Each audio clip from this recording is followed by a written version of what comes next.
are times when the pursuit of greatness turns personal.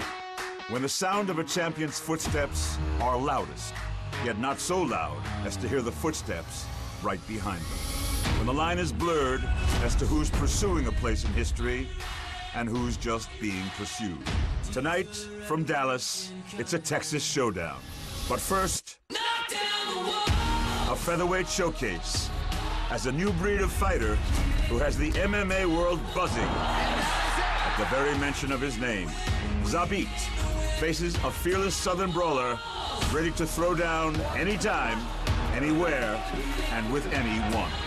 Then, a women's strawweight clash. The Polish warrior looks to punch her ticket back to the top as she welcomes an absolute beast who has fought and punished the very best. Jessica Andrade! And finally, the welterweight title hits Big D, one of the most explosive forces the welterweight division has ever known. A combination of power, There it is! Tagged him! That's it! blistering speed, and swagger He's tough, but sometimes tough ain't enough. I'm gonna knock him out. takes on the mayhem of Merseyside.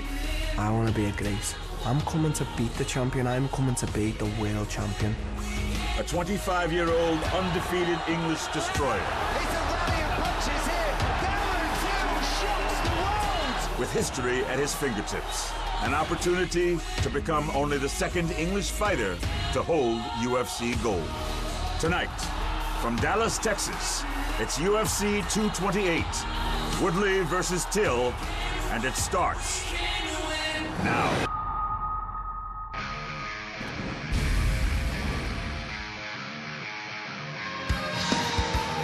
Yes, a good late summer evening to you from the great state of Texas. As usual, it was an impassioned and unpredictable fight week, but that all gives way to the action now and a championship fight that absolutely has all the makings. Live from American Airlines Center in Dallas, Texas, USA, this is UFC 228, Woodley versus Till. Closed captioning for tonight's telecast is brought to you by The Predator. The hunt has evolved. Meet the ultimate fighter, The Predator, in theaters Friday. The broadcast is also available in Spanish, brought to you by UFCEspanol.com. And with that, thank you for being with us on pay-per-view tonight. I'm John Anik. So in a short amount of time, Darren Till has truly captured the attention of the MMA masses. Undefeated, 25 years old, boiling over with confidence. Till tonight finds himself on the cusp of UFC superstardom. But the man in front of him, a guy who used to be the young lion, the UFC welterweight champion Tyron Woodley, he is out for respect here tonight as he continues to bolster his own legacy as one of the greatest 170-pound fighters the UFC has ever seen. An honor to share this space as usual. Joe Rogan, the two-division champion, Daniel Cormier, championship tension in the air. We got a big one tonight, Ben. Oh, I'm so excited. This is such a good one. Darren Till is a monster. He really is. He's a special athlete. He's got special intensity, special confidence, unbelievable skills, 25 years old, undefeated, but he's taken on a special athlete in Tyron Woodley, one of the best welterweight champions of all time. One of the best welterweight champs of all time. Very rarely do you get a guy that's at the peak of his performances in Woodley and an undefeated challenger charging hard towards him. This is a fantastic fight. I cannot wait. And this is really the type of challenger and contender that has the champion Tyron Woodley at the height of motivation coming in here tonight. It certainly does. His focus has been like no other fight. And what you get with Tyron Woodley is a man who has incredible speed. His ability to close the distance is sensational. He's got vicious one-punch knockout power. He's got wrestling skills, which I think may be a big factor in this fight. And we saw it in his preparation. And he has a wealth of experience against world-class fighters. Plus, ridiculous one-punch knockout power. But his opponent tonight, Darren Till, the gorilla, he's a big guy. He's a young guy. And at 17-0, he's had no hiccups. Normally, a young guy will make a mistake at some point. Till has never done that. And he showed maturity beyond his years to outpoint Stephen Wonderboy Thompson in a point fight. A guy that never lost one of those in karate. Darren Till is the real deal. And tonight, he has a chance to become only the second English champion. He has something. Some of these guys have something. Darren Till has that something. Well, there's an undeniable intensity whenever Darren Till is involved, but a lot of mutual respect between these two combatants. Perhaps that'll creep into the strategy here in this championship fight tonight.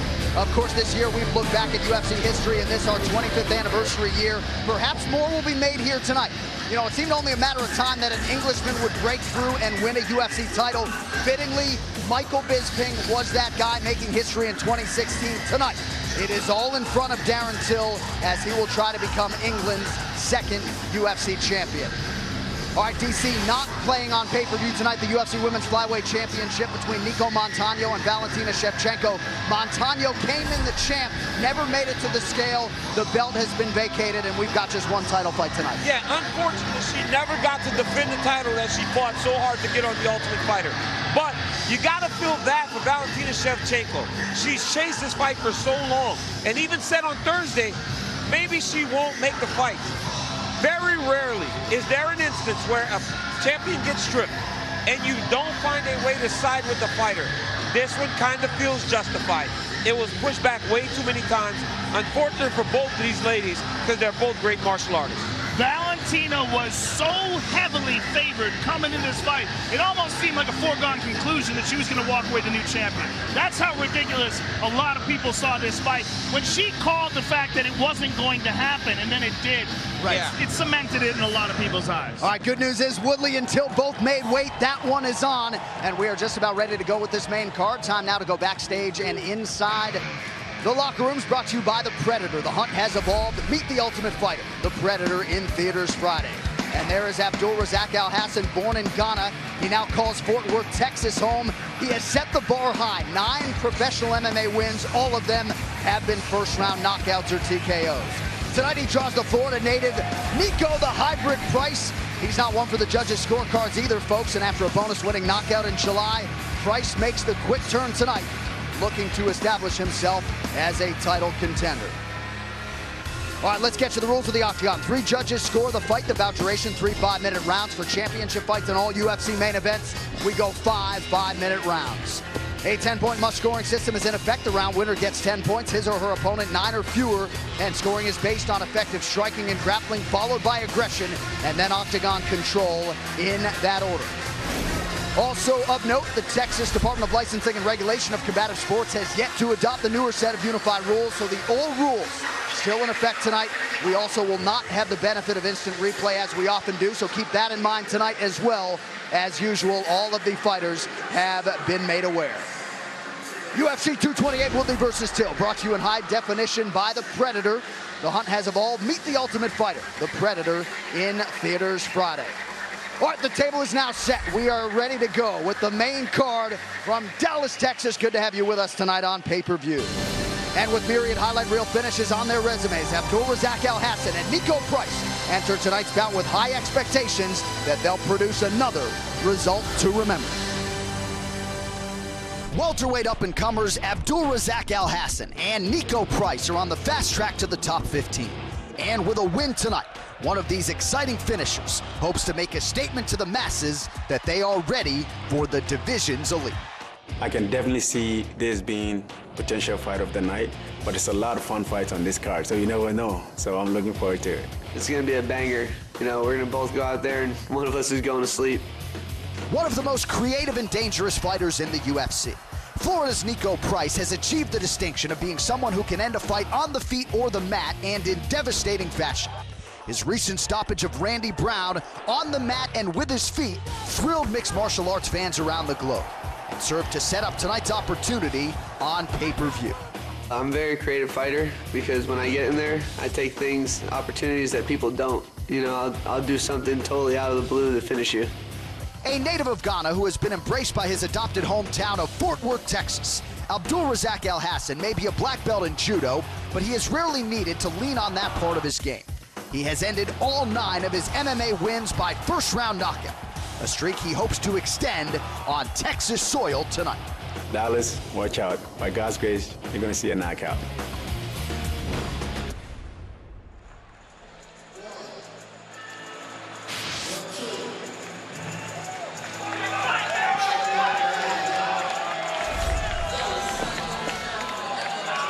So here he is, Nico Price, 28 years old, at least for 3 more weeks, making his 7th UFC appearance here tonight, coming off a big win over Randy Brown. That produced a bonus. And this is a fighter's fighter. He says, my call-out is my style. I feel like I'm going to have to fight them all tonight. He draws Abdul Razak Al-Hassan.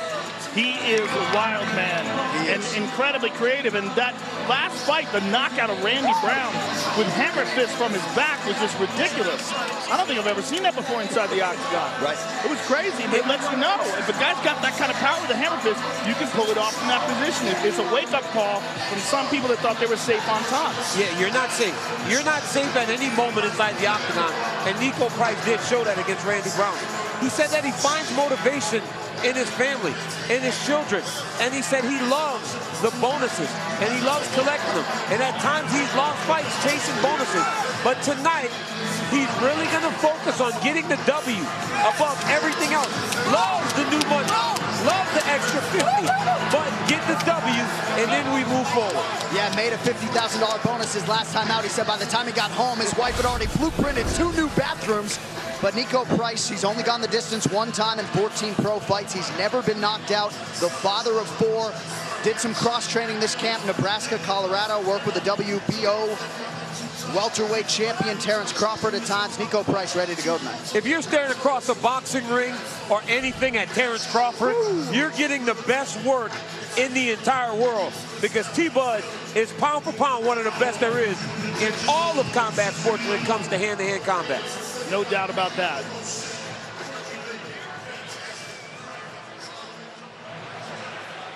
I like your feet.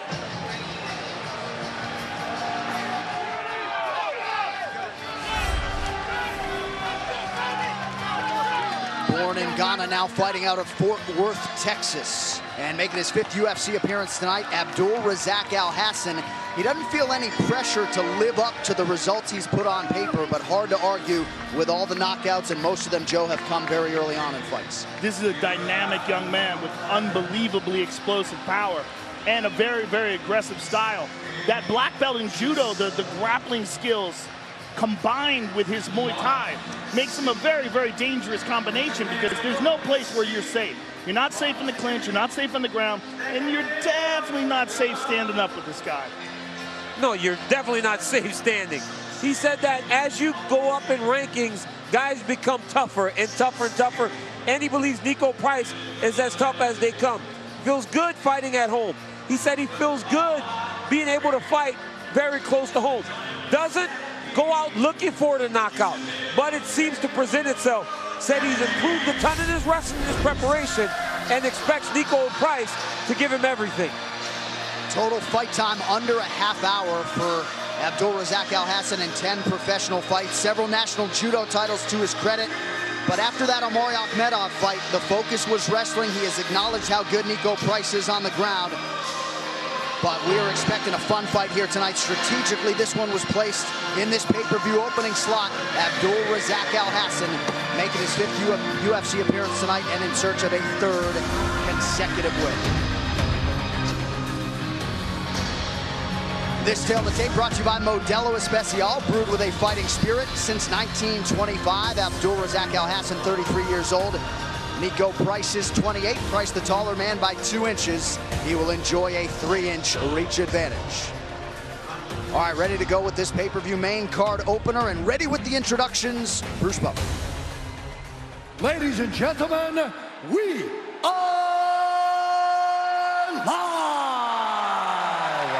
from the American Airlines Center in Dallas, Texas for UFC 228, Woodley versus Till. And now, this fight is 3 rounds in the UFC welterweight division. Introducing first, fighting out of the blue corner, a freestyle fighter holding a professional record.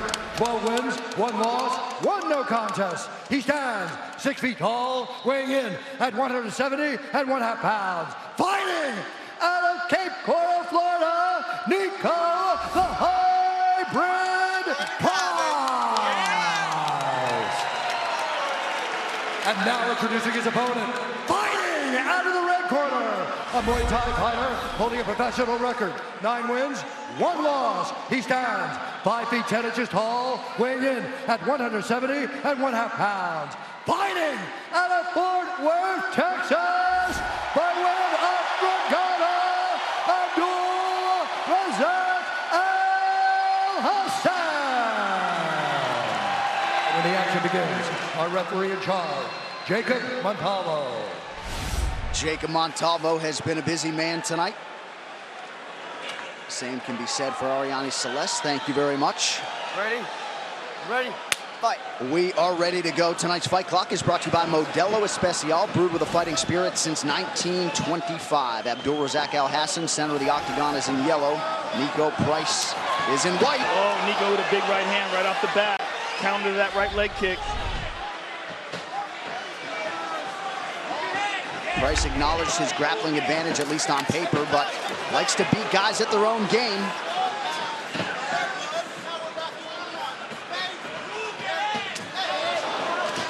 Oh! These boys are swinging. Abdul caught him. Price got to be careful here. It's a dangerous game. That's it. Abdul Razak Al Hassan does it again. It's a dangerous game, boys. That is a dangerous game. Nico pays the price tonight. Unbelievable. That was good, John. Nico pays the price tonight. They rolled the dice. Holy smoke. It's the power that we were talking about. Razak Al Hassan's power is just undeniable. And they both landed good shots. I mean, Nico got off the first punch. He landed a good right hand, but Razak Al Hassan's power is just on another level. Who does that? Like, why do you play Russian roulette? Right? Why do you do it? You don't take those chances, man. You got to protect yourself. You play that game with Al Hassan, you run the risk of going to sleep, and he was out before he hit the ground. Unbelievable performance. This fight replay is brought to you by Nemiroff, bold character since 1872. Here it is. Boom, he catches him on the ear. Misses with the left, and here's the right. Boom, stuns him. Now here's the big one. Nope, not here. Fade back. Right here. Nope. Body. Drops him with a body shot. Early. Okay, this is earlier. It's over now, Joe. That's it. It's the left hand, the right hand, and another left hand. He hit him with 3 shots. Oh, man. You can see his eyes roll with the first shot. That left hook, watch the left hook. When he gets up, the left hook's going to get him. Watch the left hook. Bang, boom. That's it. It's over. Bang, bang. The left hook got him. Once the left hook hit him, it was over. It was over, and then the right hand and the left hand behind it. Finished him up. Holy smoke. Nico Price had never been knocked out. Abdul Razak Al Hassan, 10th career win by first round knockout. And it didn't take long once again. The official decision brought to you by Metro PCS. Get knockout coverage of the UFC on a network that covers 99% of people in the US. To make this one official, Bruce Buffer. Ladies and gentlemen, referee Jacob Montalvo has called a stop to this contest at 43 seconds of the very first round, declaring the winner by knockout, Abdul Razak Al Hassan.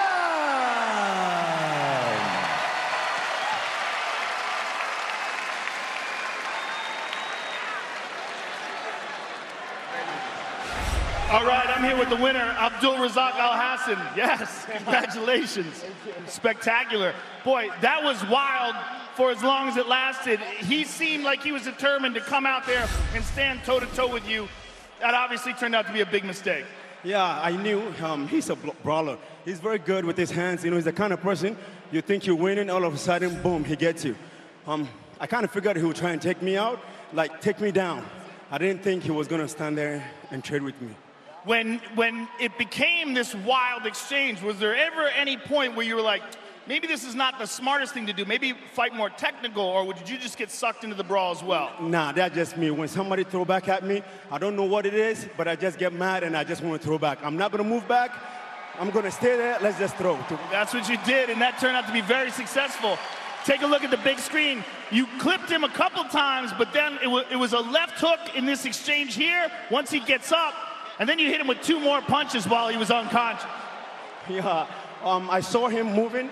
When we were studying his tape, he usually moved to his right side. So we timed the left. a lot. So when I saw him move, I just threw it, and he just had him at the right time. Well, spectacular result, my friend. Congratulations on another amazing performance. Abdul Razak Al-Hassan, ladies and gentlemen. I mean, when you get a chance to fight at home and you want to make a statement, that's what you do. Abdul Razak Al-Hassan did his thing tonight in Dallas. It went down in the D for Abdul Razak Hassan. I'm too nervous. I'm too excited. I'm too excited. Dude's nasty. And congrats to Stephen Wright, Saif Saud, and the entire team. If you don't know, now you know. Abdul Razak Al-Hassan, the king of Houston. Derek Lewis in the building tonight. He's got a date with Alexander Volkov when we return to pay-per-view in a month at UFC 229. Well, speaking of pay-per-view, some news now. What has long been rumored, we can now make official. The rematch between former UFC middleweight champions Luke Rockhold and Chris Weidman. It is on, folks. UFC 230, Saturday, November 3rd, world's most famous arena. As you know, the first meeting was the night Rockhold took the belt from Weidman. He won the title at UFC 194. Now, they were to rematch several months later at UFC 199. Weidman got injured. Michael Bisping intervened. Now the rematch shall be done. It's a fantastic fight, and it was a very, very close fight up until Chris Weidman's attempt at that wheel kick. Luke took him down, and from then, Luke dominated him. But, man, what a card this is going to be. And the card is not finalized yet, ladies and gentlemen. I know some things you don't know. Hold your breath. Dustin Poirier versus Nate Diaz. Good googly moogly, is that going to be a good fight? Jacare versus David Branch is an outstanding fight. And Derek Brunson versus Israel Adesanya, otherwise known as Style Bender, is going to be a barn burner. I'm very, very, very much looking forward to that back in New York City. That is right, and as Joe Rogan hinted, the main event for UFC 230 has yet to be announced. We know some things. UFC 228, Woodley versus Till, is brought to you by Modelo Especial. Since 1925, we've proved that it doesn't matter where you come from, it matters what you're made of. Modelo Especial, brewed with a fighting spirit. By Metro PCS, bringing you knockout coverage of the UFC on a network that covers 99% of people in the US. By P3, the official protein snack of the UFC. And by The Predator. The hunt has evolved. Meet the ultimate fighter. The Predator, in theaters Friday. Tonight's main event fighter arrivals are brought to you by Harley-Davidson. See your dealer today and learn to ride like some of your favorite UFC fighters with Harley-Davidson Riding Academy. Live your legend. Well, the final man to make the walk tonight will be the chosen one, UFC welterweight champion Tyron Woodley. The title reign dates to July of 2016 for Missouri's finest, and tonight he is after a fourth consecutive defense and perhaps some overdue appreciation from the masses. His mission to be the first man in MMA to tame the young gorilla. Liverpool, England's Darren Till. The 25-year-old is on the brink of UFC superstardom. He brings a lot of tools and an unshakable confidence into this, his first UFC championship showcase here tonight.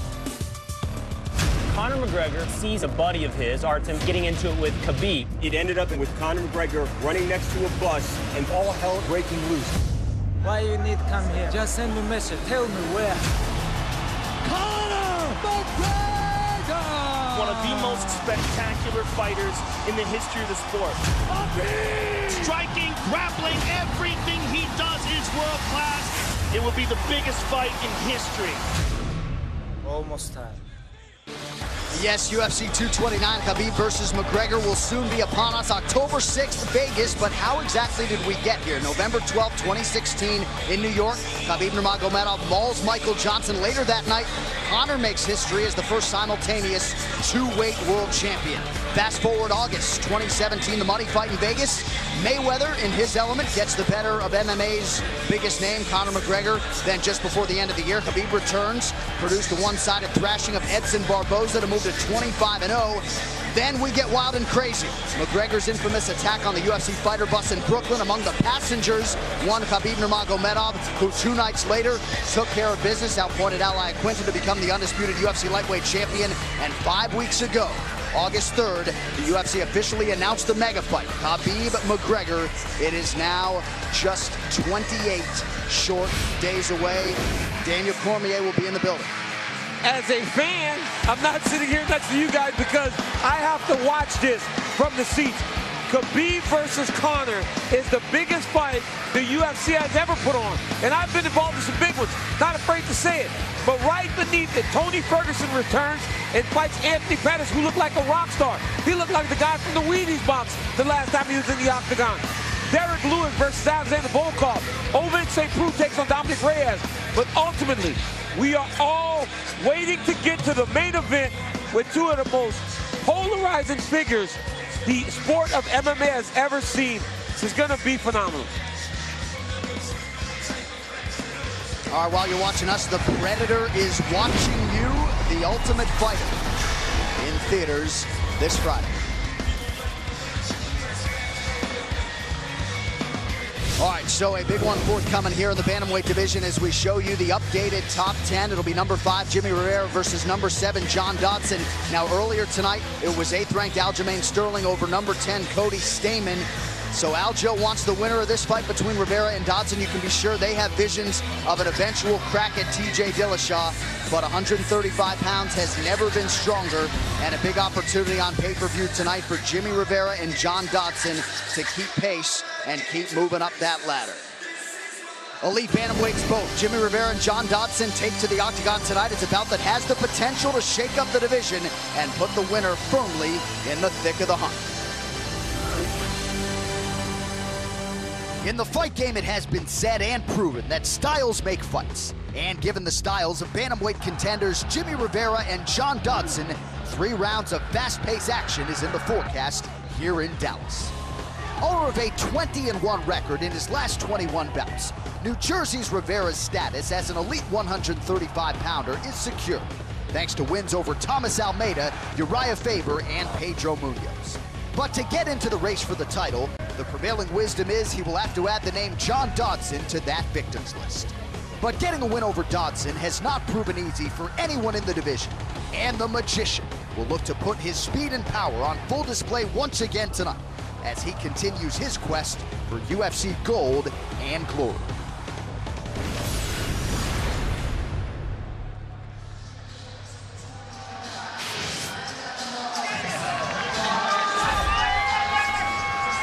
Always loose. Here is John Dodson, 31st professional fight here tonight. He has never been finished, and perhaps in some way that is because at times he has been risk averse and he has been a counter striker. Says he has a new mentality, Joe, coming in there tonight to get in and get out as fast and as quickly as possible. He has really prioritized the finish tonight against Jimmy Rivera.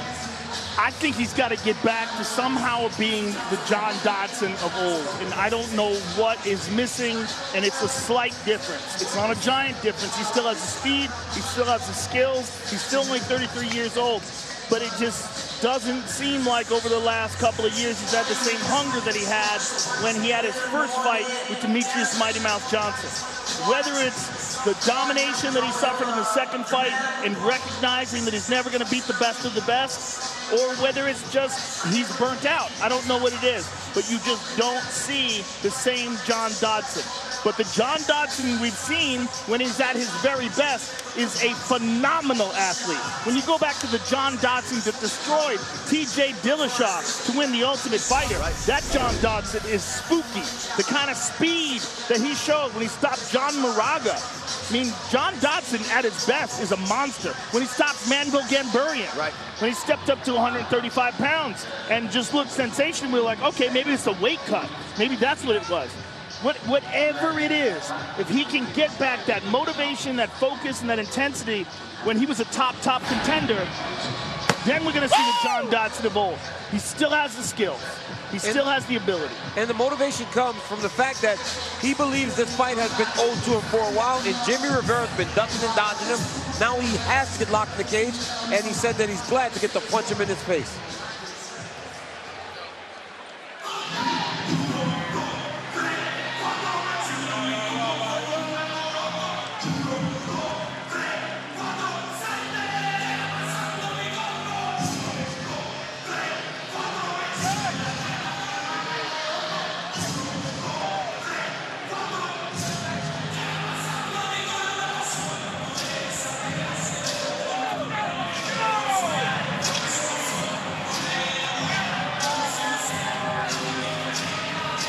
Well, 20-fight winning streaks are awfully hard to come by in modern-day mixed martial arts, but that was Jimmy Rivera's reality when he made the walk for a main event against Marlon Moraes June 1st in Utica, New York.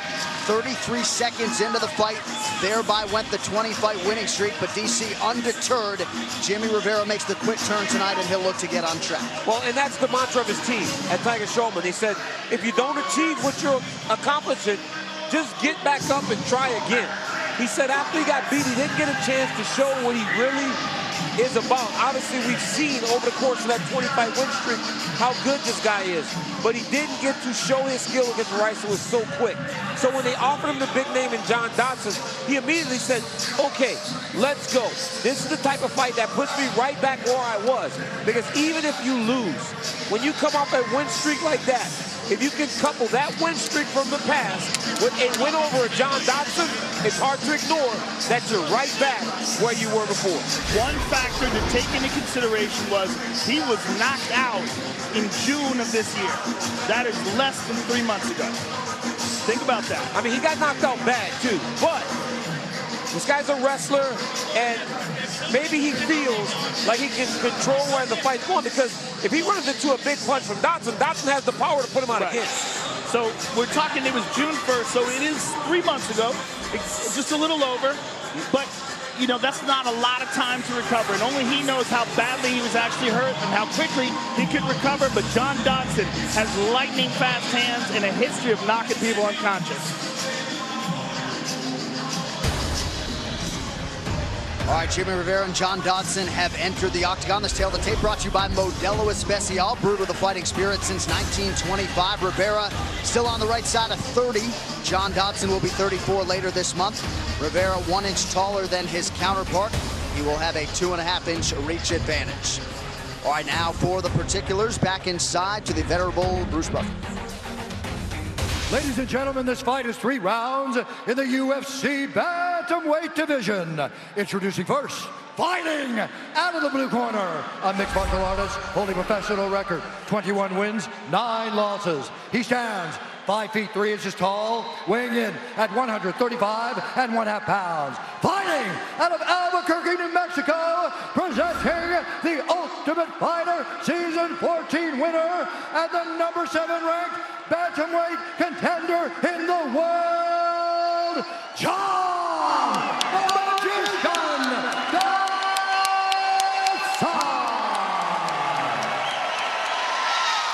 And now introducing his opponent, fighting out of the red corner, a mixed martial artist holding a professional record, 21 wins, 2 losses. He stands 5 feet 4 inches tall, weighing in at 136 pounds.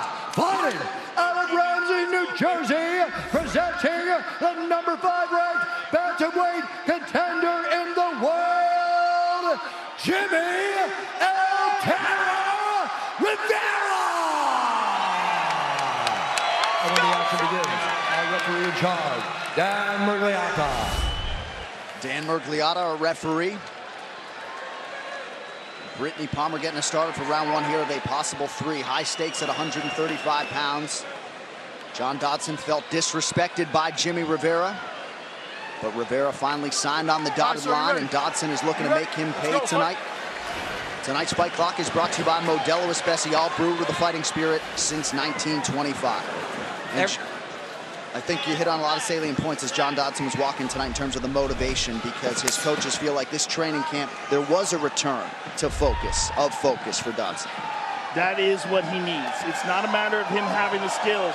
It's a matter of him coming into this fight motivated and ferocious. Every time guys return quick, you wonder how they're going to respond. We had that twice recently. Bisping, when he came back after the GSP fight, fought again and got beat by Kelvin. But then when Frankie got knocked out, he looked phenomenal against Cub Swanson when he came back. So you never know how these guys are going to respond to coming back after a knockout, especially when they do it really quick. The only difference in the Frankie fight is that Frankie already had a vicious victory over Cub Swanson, and might have had more confidence coming in there. Yes, you're right. Only UFC finish for Jimmy Rivera came in his 2015 debut against Marcus Brimage. Dodson catches the leg, pushes Rivera down. And he tagged him. Yep. And Jimmy trying to turn it around on him. And already we're seeing a very fast John Dodson, motivated and looking for the finish. Dodson fought Demetrius Johnson for the flyweight title in 2013, again in 2015, before moving up to this bantamweight division. But what Dodson has had in his back pocket always, that win over TJ Dillashaw, his UFC debut by knockout. And you got to think TJ at some point would like to get that one back. TJ sitting on top of the mountain right now and just kind of looking down at these dudes fight each other.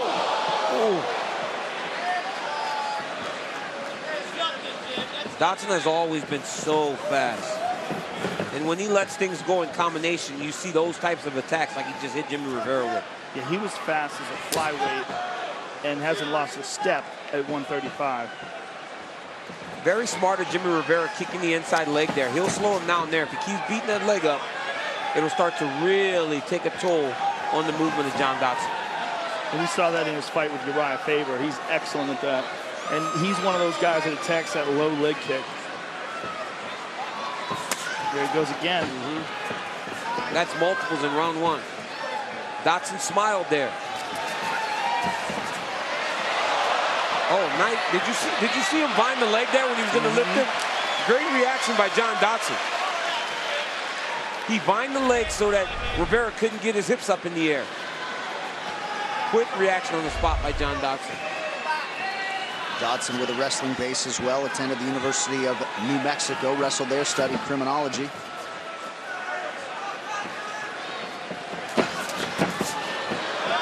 Rivera keeping that right guard high. Every time Rivera lands something real nice, Dodson gives him a smile. That means it's taking a toll on him.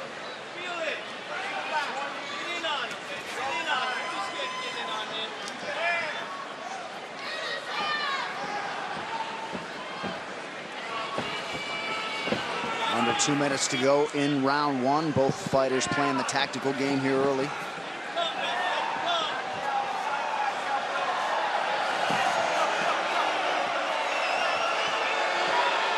Dallas crowd hasn't had a whole lot to get restless about. Ornery bunch here right now. Yeah, I mean, they've had a great night of fights. You know, calm down, guys. I mean, calm down. You guys... Rivera with a nice right to the body and a right up top. Rivera looks very fast tonight as well. And strong. You can see the difference in the size here. When Rivera lands, you can see the impact a little bit more than Dodson to this point. Pretty good combination from Rivera. Dodson's always been a guy that can really blitz you because of the speed. But Rivera's doing a good job right now countering, knowing when John's attacking, just throwing more punches than Dodson in the exchanges.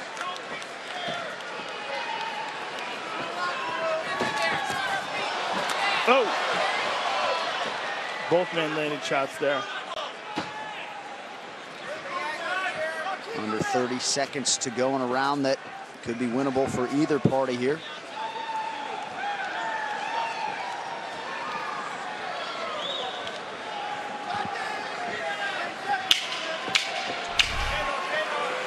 Jimmy Rivera keeping the pressure. Good left hook by Rivera and another one. Two good shots by Rivera here at the end of the first. And another. Into the corner of John Dodson. Tonight's Corner Cam brought to you by Body Armor. Make the switch to Body Armor, the official sports drink of UFC. Try their new UFC flavor, Octagon Orange, exclusively available at 7-Eleven. All right, John. Hey, how you feel? Good. Good? All right.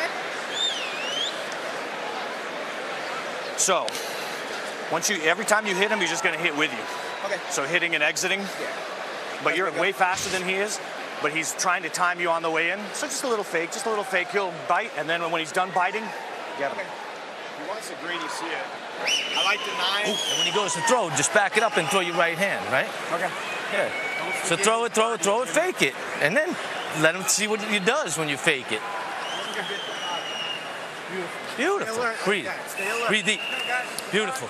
Let's go. Let's go. Vanessa Hansen getting us started for round two. Greg Jackson and Brandon Gibson there in the corner of John Dodson. Yeah, great advice. They're telling them that Rivera has now started to time his attacks Throw some feints in there, because that's one thing John Dodson has not been doing. He does not fake. He does not fake to try to draw out Jimmy's reaction. He's just attacking, and Jimmy's countering him. So if he throws more feints in there, they're hoping he can draw out his reactions, and then he can land his left hand. Rivera staying heavy with those leg kicks, working the inside of Dodson's lead leg. Yeah, you're starting to see some redness as those shorts creep up. It is a powerful inside leg kick by Rivera.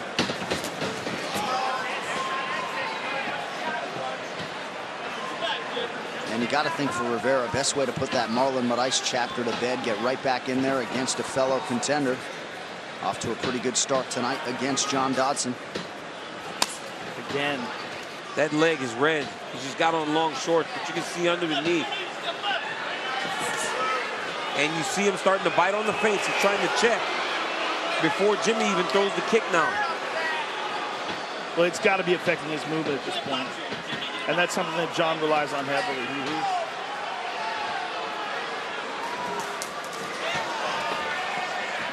Both fighters exchanging there in the pocket, not much doing. Got a minute gone by here, round two.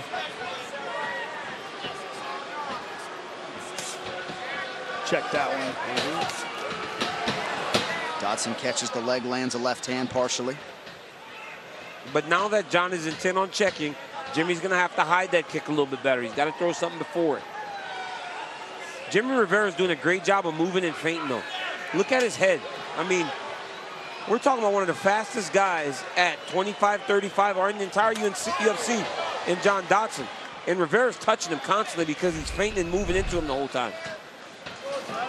Rivera doubling up on Dodson in terms of the significant strikes landed through about 7 minutes of this one. Dodson looked for a high kick there. Slammed into the guard. 3 minutes to go in the round. Both guys so fast, sometimes it's hard to see what lands and what doesn't. Rivera perhaps getting a little bit frustrated here.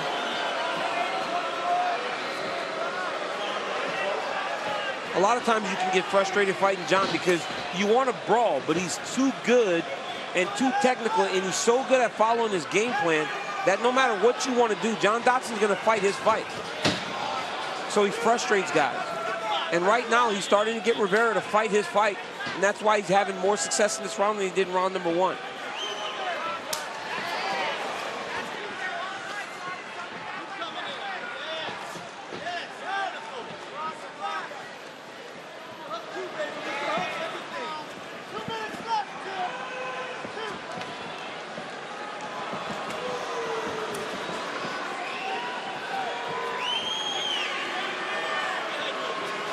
Still constant pressure by Rivera, and the judges will be looking at that. I mean, he's the one who's forcing the action, and he's the one who's constantly moving. Oh, Dodson just grazed his chin there with that left hand.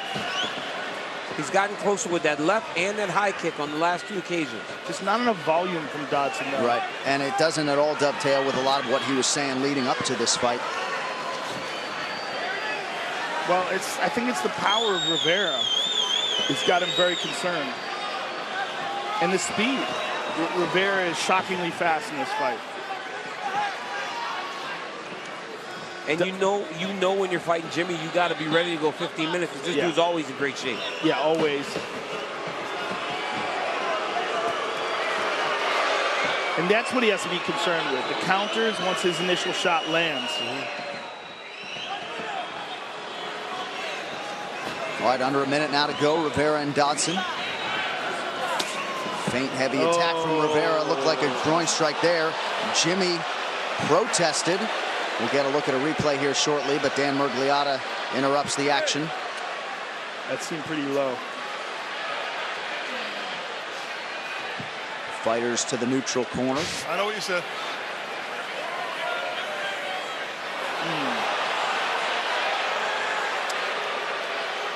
Well, all right, you ready? Let's go. Come on, time in. Let's go. But sometimes that's enough. Well, yeah. Even if I give you the flick, it's enough. The flick? I can go back. It'll be enough. Rivera trying to kick up high. Yeah. Just missed with the left hook over the top. There's definitely an underlying dislike between these two fighters. You can see it. Under 30 seconds now to go, round 2. Dodson's got to do something to get Jimmy's respect. Jimmy's moving forward, and Jimmy's looking for his openings and then looking for big shots. I think Dodson's trying to time a knee now as he goes in. He's thrown that strike twice. He just has to be very careful. See, he did it again. Kick to the body. And a nice job by Dodson thereafter to not allow Rivera to get the takedown. The problem is, though, the volume of Rivera strikes could easily be winning in rounds. So a pedestrian round there. John Dodson, Jimmy Rivera. And you see Dan Miragliotta, by the way, telling John Dodson it was a clean kick. It might be 1-1. I think you have both rounds, but it might be 1-1. Let's take this round, okay? How you feel? How you feel? Good? Yeah, I feel good. Tired at all? Nah, he hit me a good round kick, but that's it. Okay, good. Breathe. It wasn't like, it wasn't anything bad. Yeah. No, breathe. Don't talk. Just move in and fucking box him. He was so much better. You're so much better, yeah. Okay. But move in, like you got crushing blows. He don't have punches as hard as you. He doesn't. You're right. It's like straight right. You know it's coming. Okay. So roll that head kick in there. Start having fun. Jump, kick him in the chest. But start mixing it up, mix and match, so he can't just sit there waiting on that right hand. Make sense? Okay. Go have some fun and be you. Yeah, go be you. Yeah, exactly. Let me see 5 punches in a row. That's 5. Fight fans, check out the UFC store on your mobile device. Get your favorite fighter gear and more. Shop now and receive 15% off during tonight's fight. Use code UFC228 and start saving today. You know, you hate to overstate the importance of these 5 minutes, but given the status of this 135-pound division, if these guys want to get up to the top, gotta have this one tonight. It's gigantic, and it's still not enough. You know, Rivera coming off the knockout to Marlon Moraes, and Dodson has had some good and bad fights in the past, but it's very important for their career. You just don't want to be going backwards, right? At this point in such a deep division, you cannot be going backwards. And if you're Jimmy Rivera, and you're a guy that had won 20 fights in a row, and you're just going back, you need to be impressive. You know, he needs to pick up the pace a little bit in round 3 against the John Dodson. Dodson recovered quickly after Rivera landed a big left hand. Nice stick there by Dodson. Dodson landed that shot as his leg was giving out, which is incredible. But Jimmy is, nice right counter, by Jimmy. Jimmy's having really good effects with those leg kicks. Oof. Rivera's moving well tonight. He's matching him with speed, which is impressive. And he's besting him with power. Rivera's corner wants him to get close so that he can box him. They said you're so much better. No, Dodson's corner said just have fun. Get back to being you and have fun in there. They want him to just let it go. No more thinking. Just be John Dodson. Yeah, that's easily said. And I don't know if it's the best strategy. I mean, I think what he's got to do is figure out a way to do something that Jimmy Rivera is not predicting. So standing in front of him, probing with that right hand, looking for the left, or looking for a left high kick, those are the only things that Jimmy Rivera has had to think about. Right, doesn't have to worry about a level change. Right. And as I said off the top, John Dodson, 31st pro fight. He's never been finished.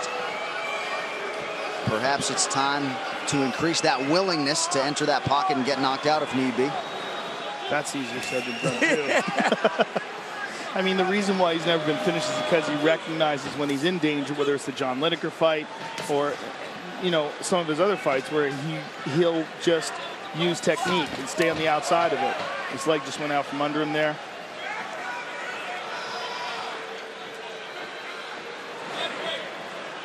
Less than 3 minutes now to decide this one. Rivera clearly the stalker here. He's controlling the center of the octagon. Sometimes guys are in these fights and they'll back up the entire time and fall victim to maybe a split decision. And they're very upset, but one of the first scoring criteria is octagon control. And to this point, John Dodson hasn't taken a stand and said, this is my octagon during our time. He's kind of been going back the whole time. He needs to put something on Jimmy Rivera to get him from going forward the whole time. Yeah, in terms of like sheer volume of advancing or retreating, Jimmy Rivera has him just far, far exceeded. So we can look at it there. Jimmy Rivera 36%, and John Dodson 8%. That's a big factor. Good front kick by Dodson, and then Jimmy Rivera attacks the inside of that lead leg again. But at least on paper, it wasn't out of the realm of possibility that this matchup could play out like this a little bit. Yes. Given the styles of these fighters. 90 seconds now to go. I feel like when they come together, Rivera's really throwing with intent. Yeah. You know, he's really, it looked like he would be willing to kind of enter the fire a little bit. But as we said, you know, John, you during the walk and you a second ago, Joe, you know, John Dodson's going to fight with the style that he trained with. And right now, that style is to counter and not take too many risks. Because Rivera's throwing. I mean, he's trying to hit him, but Dodson's, he's a magician. You know, he's in there and then he's out. And he's felt the power of Rivera, and that's definitely got him a little bit gun shy. There are the numbers in terms of significant strikes round by round. Rivera with a slight advantage in rounds 2 and 3. Coming up on the final 30 seconds of this one.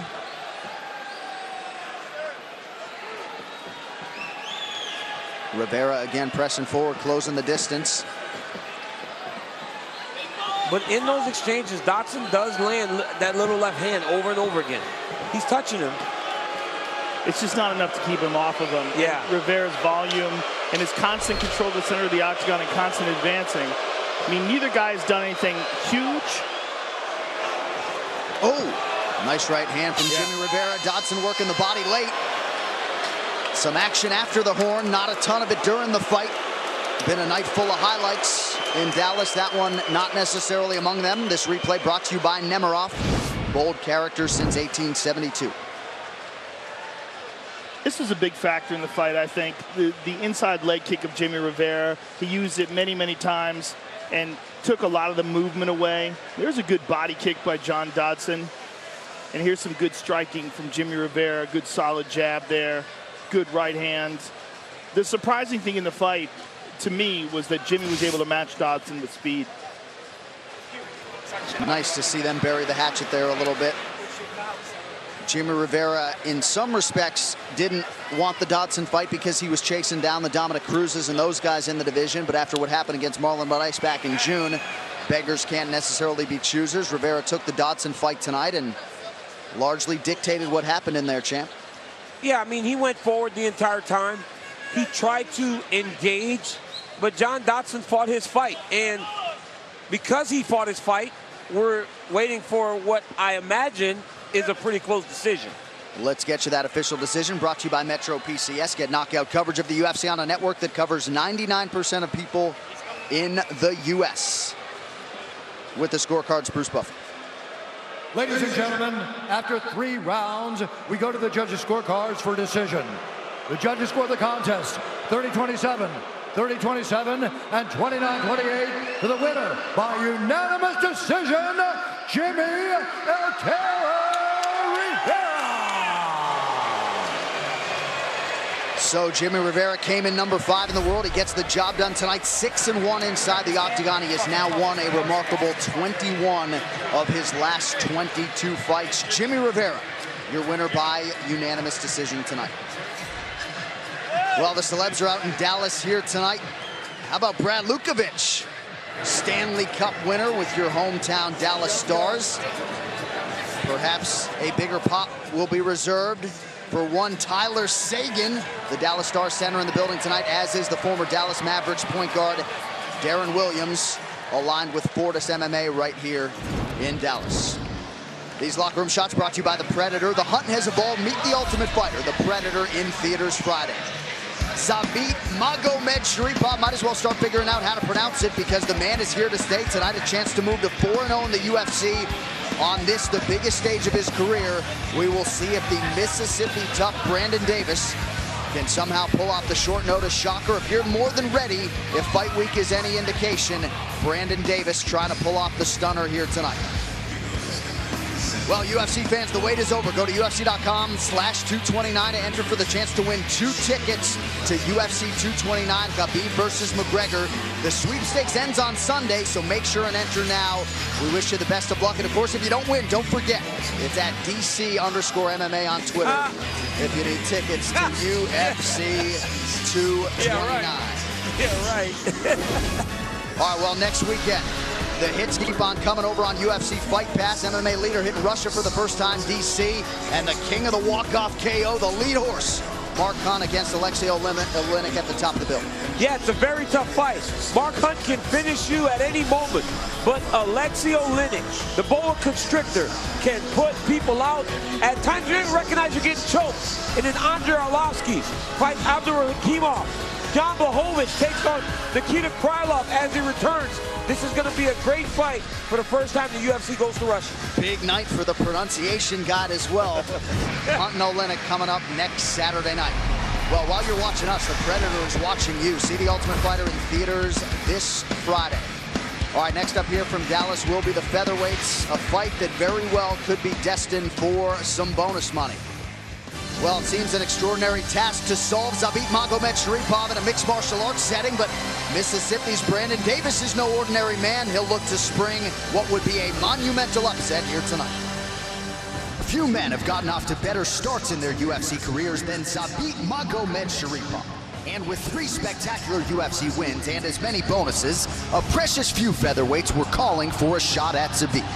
But when a short notice opportunity arose to face the rising Russian star, Brandon Davis was ready for the call of duty. Brandon Davis никак меня не беспокоит. Хоть мне поменяли за 10 дней соперника, я готов ко всему. This opportunity is huge. I mean, why not be able to shortcut? I mean, I'm coming off a loss, so if I can get this as a win, it's going to skyrocket me up there because he's a big name and they think he's going to be the next champ. At this time last year, Brandon Davis had just punched his ticket to the UFC with a win over Austin Arnett on Dana White's Tuesday Night Contender Series. Since then, he has not stopped competing, and with valuable experience gained in battles with Kyle Bochniak, Steven Peterson, and Enrique Barzola, Davis hits Dallas for the fight of his life against Zabit Magomedsharipov. I think Zabit's a beast, but I mean, he has holes in his game just like anybody else. So he's a man. Anybody can get knocked out. Anybody can get beat any given night. Despite a long winning streak and some serious praise from high-profile teammates such as Frankie Edgar, Zabit Magomedsharipov didn't rest on his laurels when he arrived in the UFC. Instead, the Dagestan native turned up the heat, first submitting Mike Santiago, then Shaman Moraes, and then showing off his vast arsenal of skills and his grit in an unforgettable fight of the night with Bochniak. Я всегда уверен в себе, я всегда готов только на победу.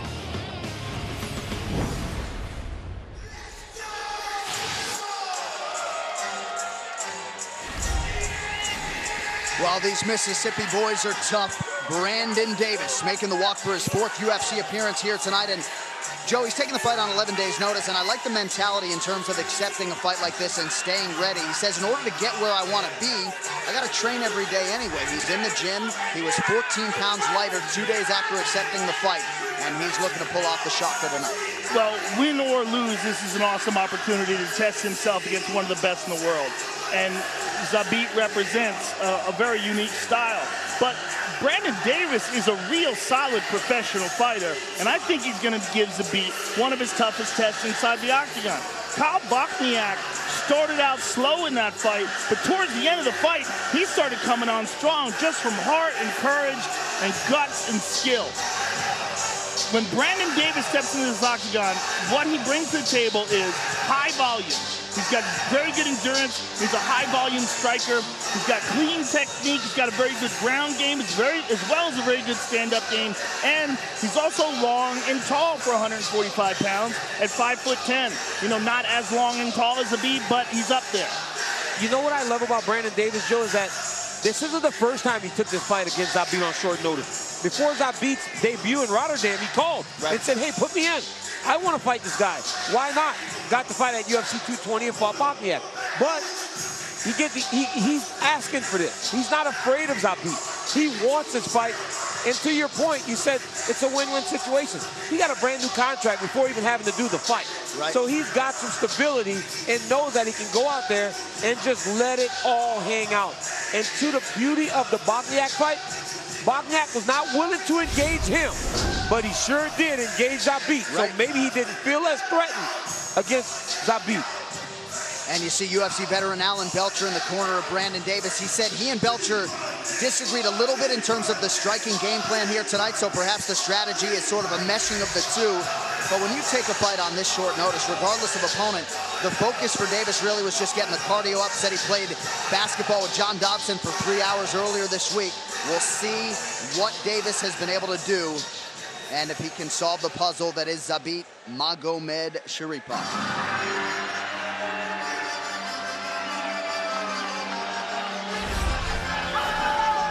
Well, you talk about taking a sport by storm. Enter the 15th ranked featherweight in the world. Zabit Magomedsharipov was to face Yair Rodriguez here tonight. But Rodriguez is out due to injury. In steps Davis. Zabit's been on the roster 1 year and 6 days dating to his debut. Believes he's ready for the elite fighters right now. Well, he is spectacular. And I mean, what an incredibly diverse skill set this man has. Fantastic takedowns, an amazing submission game. Unbelievable traditional martial arts kicking and striking style, and long and tall for the division, plus just unpredictable with his trips, his movement. He seems to know what the opponent is not considering right before he executes.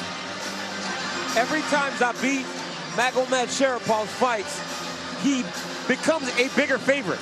In his UFC debut, minus 400, then minus 650. Bosniak's minus 800. In this one, he's minus 1,400. So the more people get to watch him, the more they respect the skill and respect the dominance that he's put out. I mean, he looks like he just woke up out of bed. Kind of favors Abraham Lincoln. He's got hair all scraggly, and people love him. Some people just have that thing. We talked about this earlier. And Zabit has that thing from his stance to the way he looks. People love him, man. And this kid can become a huge star. Well, I remember the very first time I watched him fight live, which was the Kyle Bosniak fight. And I remember immediately saying, like, oh, okay. When you see it live, you really appreciate his speed, his ability to close the distance, and his overall skill. And he's got a Tony Ferguson quality. You can't keep the man out of the gym. All right, this tale of the tape brought to you by Modelo Especial, brewed with the fighting spirit since 1925. Zabit Magomedsharipov, 27 years old. Brandon Davis is 28.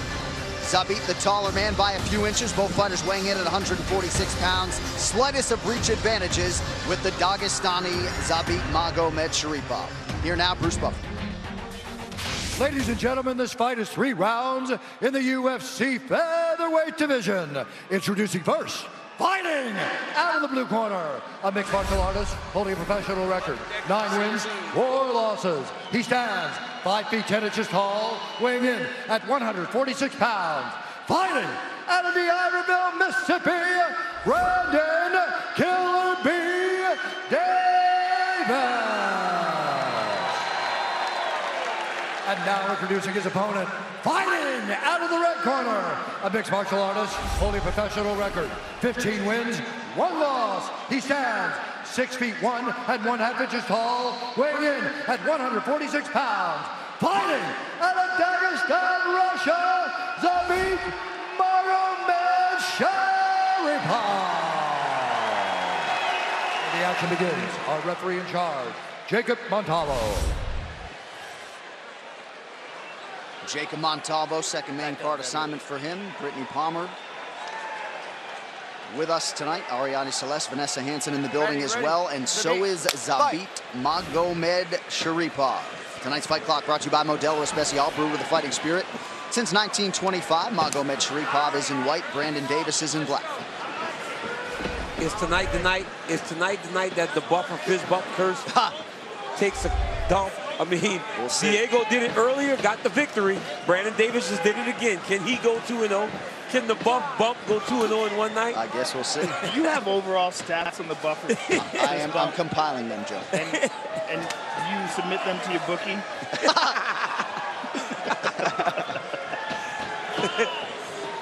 Zabit working off the jab here early. So hard to know what's coming. A lot of spinning attacks. But again, Brandon Davis is a very solid professional fighter, and you're seeing that right away. He's feinting, he's moving, he's switching stances, he's throwing good combinations, he's giving Zabit a lot to think about, and so far Zabit has not timed him. He hasn't thrown anything yet. Not much. Yeah, figuring it out. Yeah, he's trying to figure it out, almost piecing together what's happening. Crazy thing is, Brandon Davis has been taken out 14 times in 3 UFC fights. Zabit has scored 17 takedowns. So we are all like taken back by his striking, but it's his wrestling too, his ability to mix everything up that has people excited. His beautiful trips too. That's some of the things that are most impressive about him, is the way he sets them up. He'll hop in like he's about to do a kick and then complete it with a trip. Yeah, There's such a wild skill set. That was the first thing Davis acknowledged when we sat down with him on Thursday. Also said, though, that he didn't feel like Magomed Sharipov's jiu-jitsu was phenomenal, so felt like maybe he'd have some advantages there. We'll see. He stung him with that jab. But these Mississippi guys are not intimidated by these fight atmospheres. You can be sure. Davis, the first UFC fighter this year to make 4 appearances. And that's a big factor as well, right? Because he's real loose. He's been fighting a lot. And because of that, he's used to the experience. He's in great shape. And he's comfortable being inside the octagon. It looks good so far. Zabit's almost switching stances on every kick. Watch the kicks. Davis throws a kick. He lands it partially, and then Zabit changes. He's almost changing stance on his attacks. Well, he landed a good counter left hook there off the leg kick of Brandon Davis, but that leg kick landed. And Davis did say he wanted to force a lot of stance switches out of Zabit. There's that trip attempt, but it failed. He tried to hop in sideways like he's done in the past. He's excellent at that. And on Thursday, Brandon Davis said, "Oh, I remember that trip." He said, "We actually trained to try to stop it." And in the first attempt, he sure did. He stopped it. And he looked at him like, I know what you're doing. He's doing a good job of pressuring him. Yeah, he's doing a good job of pressuring Zabit. He looks good on his feet, too. Like what he's doing. Oh, stunning left hook. Got to be careful. Another left hand lands for Magomed Sharipov, but if you're Brandon Davis, you probably take these first 3 minutes. Well, as we said coming into this fight, he's a giant underdog. No one expects him to win other than maybe his camp. And he's fighting well. He's landed a lot of kicks. He looks loose, too. He looks loose. He's throwing a lot of feints. There's a lot of movement. He's giving Zabit a lot to process.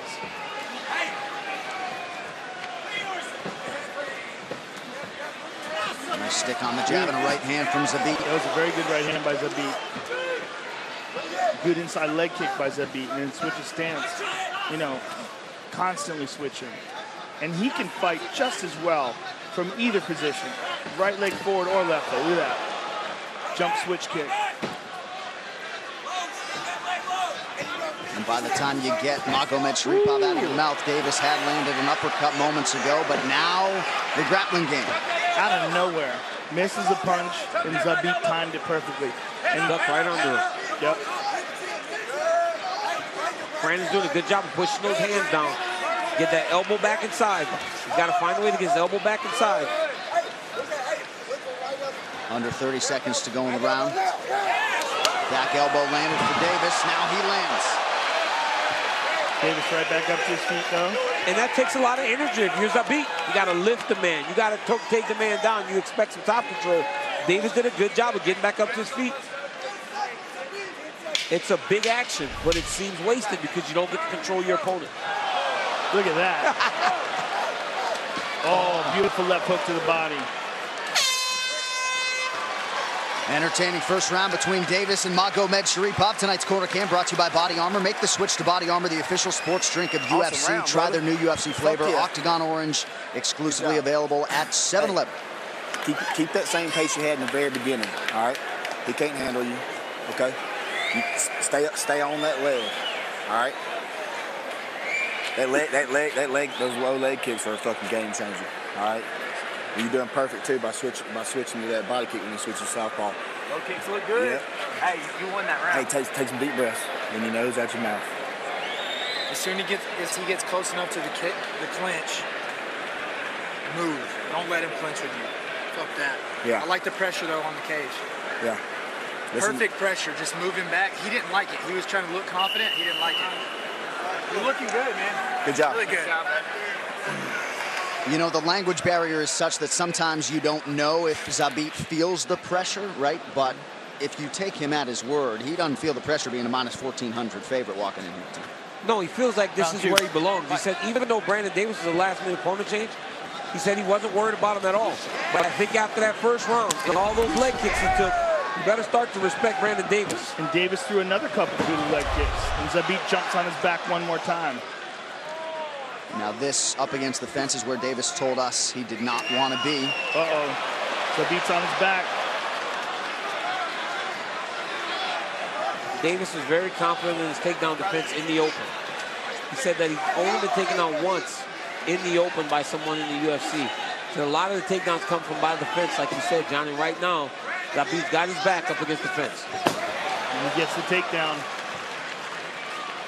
And his ground control is absolutely outstanding.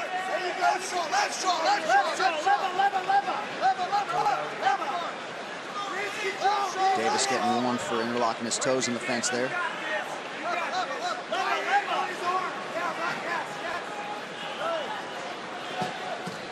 Davis is, the way he's getting up, he's leaving a lot of space. Like he's pushing off and trying to get up. But he's leaving the opening for Zabit to grab hold of him again. Said he thought Zabit's wrestling was phenomenal. He just didn't think his jiu-jitsu and his top control was all that impressive. And I think that's why you see him just turning to his knees and trying to get up when he gets taken down and not worry about the submission attempts. And Davis's first martial art was Brazilian Jiu-Jitsu. Founded a Jiu-Jitsu club when he was a student at Mississippi State University at 20 years old. Well, this has been a lot of control in this round by Zabit, even if it hasn't been effective in terms of like doing too much damage. Yes. And Davis he's got to do something different here. He's got to separate. He's got to make something happen because he's giving this round away. Zabit's got him down. Because he's got him in a 2-on-1 armbar there. So all the weight fell on the shoulder. Davis has got to do a better job of clearing that wrist. Davis forced to eat a couple left-handed as he makes his way back to his feet. We'll see for how long. He's got that 2-on-1 there. Davis needs to reach under and use his right hand as like a crowbar to pop it off. He's got to reach under, grab his own wrist, and pop it off, or he's going to be stuck here. He's taking some big shots. Real big right hands here. But Davis back up to his feet. He's got to separate. Now he's got a chance. Separate. He's going to get thrown here, man. He's got to be careful. And he's straight. You hear his corner. Watch the throws. Watch the throws. Good kick there, but look at that. Good return kick. Zabit doesn't give you a whole lot of time to reset. Just over 2 minutes here to go round two. There's just such a fluidity. It just mixes everything so seamlessly. He got him with it. He got him. And he got his wrist again. Look at that. 2-on-1. Reaching across. Now he's trying to get his legs in. He's got both hooks now. He's got that back mount. And Davis is in a lot of trouble here. That arm's going under the chin. Yep. He's got to attack that hand. If you're Davis, you got to be attacking that hand right now.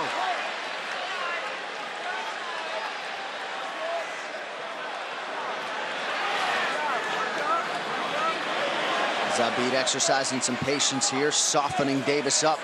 He's going to shake him off. This happens again. Oh, look at this. Oh, he's got him in a banana split. Oh, man. Same arm bar. Or same knee bar, rather. Look at that. Davis 2-in-1 UFC. That is insane. That is insane. We've had one ever in the history of the UFC. 2 in a night.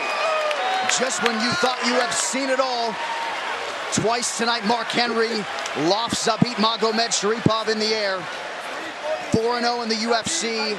3 of those wins by way of submission for the oncoming featherweight force, Zabit Magomedsharipov. Incredible. What are the odds? Minus 1,400. That is crazy.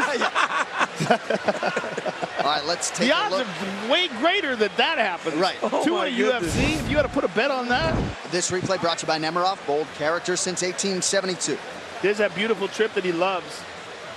And then once he got him on the ground and got his back, look how he ducks under, grabs a hold of the leg, drops him, and extends that knee bar. That is the less painful version of it. Cody Stamen got the sideways one from Aljo. The sideways one sucks. but this one's not fun either. And the way he got it, he hung in there for a little bit. You see him just trying not to tap. Man. But this is a hamstring ripper, and he just couldn't take it anymore. He wasn't going anywhere. Man, so impressive. Yeah, he was in for the night. Well, Kenny Robertson did it at UFC 157. He's got to be sitting somewhere in the Midwest thinking, you got to be kidding me. Yes, for sure. The official decision brought to you by Metro PCS. Get knockout coverage of the UFC on a network that covers 99% of people in the UFC. Ladies and gentlemen, referee Jacob Montalvo has called a stop to this contest at 3 minutes, 46 seconds of round number 2. Declaring the winner by submission due to a knee bar, Zabit Magomedov.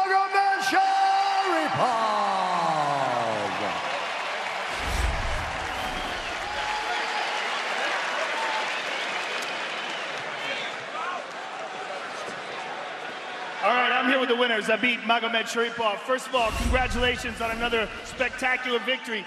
It is so insane to see 2 of those knee bars in a night from the back mount. There's only been 1 ever in the history of the UFC. 2 in a night now. В первую очередь поздравляем тебя с этой замечательной победой. И это было очень удивительно, ведь за один вечер 2 одинаковых болевых приема на колено. Что ты скажешь про это? Спасибо большое за поздравления. Мы с моим тренером, с Рикардо Алмейдой, до этого, когда готовились именно, мы видели, что он спину отдавал, и мы над этим работали. Он говорил, что у меня в грэпплинге проблемы. Я хотел доказать, что у меня везде все хорошо. Well, thank you very much. First of all, that's the job of my coach, Ricardo Almeida. We've been working on this back in the gym. And my opponent keeps saying that I have a problem with the grapplings, and I just trying to prove him that I don't have any problems with my grappling. Now, you stepped into this fight on very short notice because your opponent fell out, and it's very difficult to find fighters willing to face you at this point in your career. Is that frustrating to you? Твой оппонент выбыл на очень коротком уведомлении, и тяжело для тебя найти соперника. Это тебя как-то расстраивает? Меня вначале расстроило, что уже очень мало времени осталось до турнира, что они не найдут мне замену. Спасибо руководству UFC и моему сопернику, что принял бой. Я надеюсь, я залечу свои травмы. Это спорт, всякое бывает, никто не застрахован от травм. Well, of course, I was frustrated and I was worried that the UFC won't be able to find me an opponent, but I want to say thanks to matchmakers, they found an opponent. I want to say to Brendan that he took this fight, and I hope Yair Rodriguez is going to heal up soon and come back.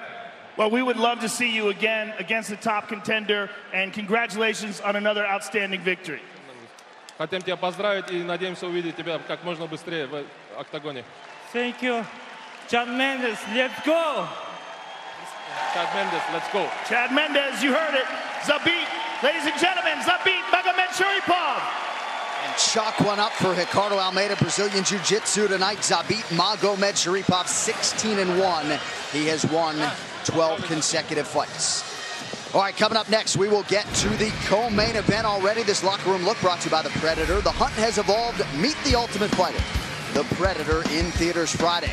And perhaps the next strawweight contender will emerge here in this one tonight. Jessica Andrade, 5-1 since dropping down to 115 pounds. As usual, she'll play the role of prohibitive favorite tonight as she takes on Poland's Karolina Kowalkiewicz. She also enters this high-profile spot off a big win and with plenty of momentum. All right, next month when the UFC is back in Las Vegas and back on pay-per-view, we will all witness the return of the biggest star in mixed martial arts.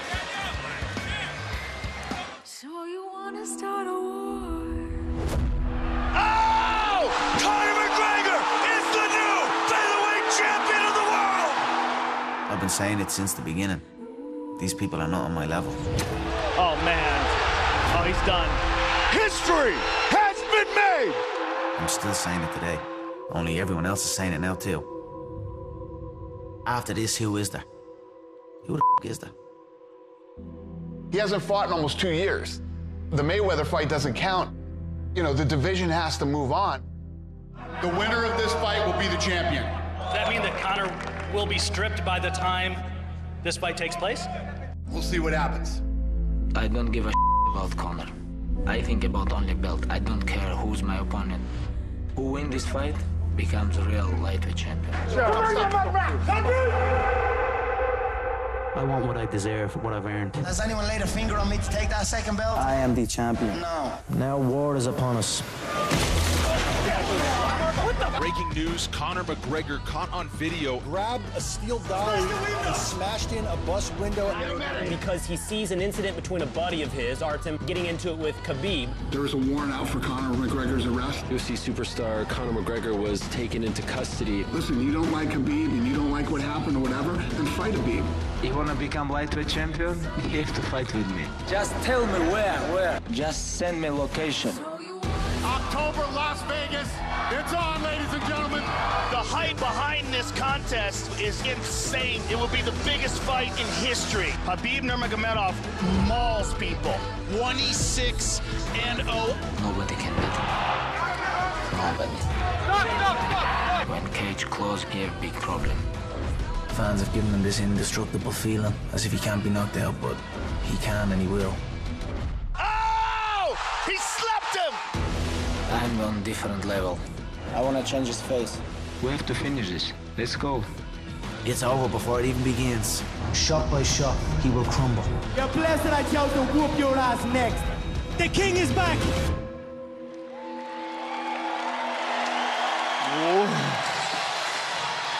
Wow. I cannot wait for this fight. I know it sounds like we yell this every time, but it's true. I can't wait for this fight. You have Khabib Nurmagomedov, undisputed lightweight champion of the world. This guy had 21 takedowns in one fight. He's got 47 takedowns already in his UFC career.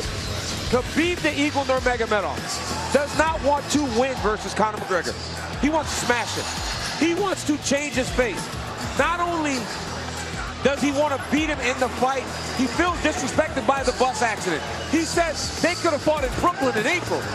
Khabib believes that if they need to, he can fight Conor McGregor in the afternoon, come back in a few hours and fight somebody else. He thinks he's going to smash Conor McGregor. I feel there are two questions in this fight. The question is, can Khabib stand with Conor McGregor? And can Conor McGregor keep Khabib from taking him down? Yep. If either one of those things are answered in one person's favor, this fight is, this is a potential blowout fight one way or the other. And with Conor going into the Eddie Alvarez fight, a lot of people thought that was going to be a very competitive fight. And we saw how that went. Conor starched him. He has a unique ability to withstand pressure, to stay calm in these big fights like the Jose Aldo fight. Aldo was so worked up, and Conor just lit him up like a Christmas tree. The same thing with Eddie Alvarez. He's got beautiful timing, spectacular one-punch knockout power, and an unstoppable belief in himself. But can he stop the takedown from the best grappler the division has ever seen? J.A., he's game. That's the one thing that's overlooked about Conor McGregor. He's not scared of anybody, and he'll fight anybody. This dude's the real deal. You cannot take Conor lightly. You better be ready to go once they close that octagon door. And this will be a big fight atmosphere that Khabib Nurmagomedov has not necessarily experienced before. October 6th, folks. Coming up 28 days from now. While you're watching us, the Predator, though, is watching you. See The Ultimate Fighter in theaters this Friday. Well, it's already been a big night for the UFC Women's Strawweight division. Tatiana Suarez moving on up as we show you the top 5 at 115 pounds. They're all chasing Rose Namajunas, but whoever wins this co-headliner tonight, second-ranked Jessica Andrade, number 4 Karolina Kowalkiewicz, at the very least, figures to provide an intriguing option for the champion. Andrade has never fought her. Kowalkiewicz has a head-to-head win over Namajunas. Needless to say, the stakes are high here tonight at 115 pounds between the number 2 and number 4 ranked fighters in the world. An intriguing style matchup here with major divisional implications. Former title challengers Jessica Andrade and Karolina Kowalkiewicz are destined to deliver the goods. Jessica Andrade and Karolina Kowalkiewicz have already been near the top of the strawweight mountain. And although they fell just shy of championship gold the first time around, recent winning streaks have both contenders in line for another shot at the title with a win here tonight. Bom, para essa luta eu tô disposta a arriscar tudo. É a minha oportunidade, é a minha chance, é o meu sonho. E eu quero me tornar a próxima campeã. Então eu vou dar o meu melhor, eu vou dar o meu máximo e eu vou sair com essa vitória. This fight is very important for me and for Jessica because girl who win this fight will be fight for title. Poland's Karolina Kowalkiewicz may be the calmest fighter in the world in the moments before battle. But once it is time to fight, caution flammable. Kowalkiewicz turns into a fierce competitor, and her last two wins over Jody Escobel and Felice Herrig have her closing in on a rematch with champion Rose Namajunas. Fight for the belt again, this is my biggest goal, but first I have to win with Jessica and I focus only on Jessica, only on that fight. After reinventing herself at 115 pounds, former bantamweight contender Jessica Andrade has won 5 of 6 bouts, with each win seemingly more impressive than the last. And while wins over Claudia Gadelha and Tisha Torres were satisfying, none would be bigger than the one she can get here and now over Kowalkiewicz. Bom, a chave para vencer a Karolina é não dar espaço para ela, não deixar ela trabalhar, encurralar na grade e fazer o meu trabalho. Eu acho que essa é a verdadeira chave, entrar lá e tentar nocautear o tempo todo.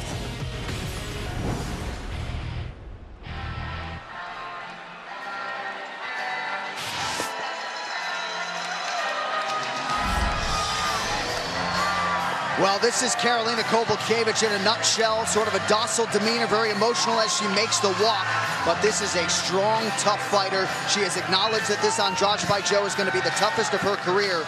But she's coming in off a huge win over Felice Herrig that many would argue was the best performance of her UFC career to date. Well, she certainly is, but Andrade is a very, very, very difficult opponent in this division. At 115 pounds, she is a tank. She's so physically strong. You see fighters get overwhelmed by her. But Karolina Kowalkiewicz, what we saw from her fight with Joanna Jędrzejczyk is just sheer toughness. What we saw from the Felice Herrig fight, she's so strong and so tough and so durable and has such an excellent striking style. Plus, she's longer and taller. So the thought is that her strength is going to neutralize the pressure and the power of Andrade, and her advanced striking is just going to be able to keep her in the victory column. She's going to have to keep her at bay. Tonight's prep point, DC, brought to you by Nemiroff, bold character since 1872. She's going to have to keep Andrade at bay. She's going to have to fight like Jędrzejczyk did. She has to keep her away from her because, as we've seen, when Andrade is able to initiate the grappling, she's too much. In these last two fights, she's landed over 125 strikes in the last two fights. So at range, she will be okay and be able to outwork Andrade.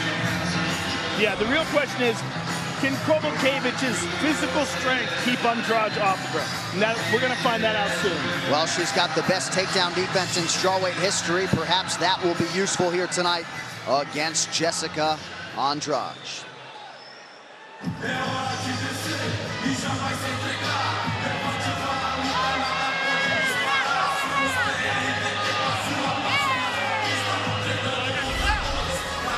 Well, she is one of Brazil's best DC and has been for some time. The #2 ranked strawweight contender, Jessica Andrade. No woman in UFC history has made more appearances. 14th UFC start for Andrade here tonight. Joanna Jędrzejczyk next with 11. And most people believe, champ, that at some point in time, Andrade is going to have a UFC gold belt around that waist. She's a nightmare matchup for some of the higher level strikers in the division. And when that's the case, you normally will achieve that championship goal. Since she's gone to 115, 6 fights, she's got 20 takedowns. She works at a ferocious pace, and she's so physically strong that she just gets right after her opponents, and then she just overwhelms them. Whereas Kowalkiewicz has landed 125 strikes in the last couple fights. Listen to this. In 3-round fights, Andrade has landed 206 strikes, 141, 131, and 117 significant strikes.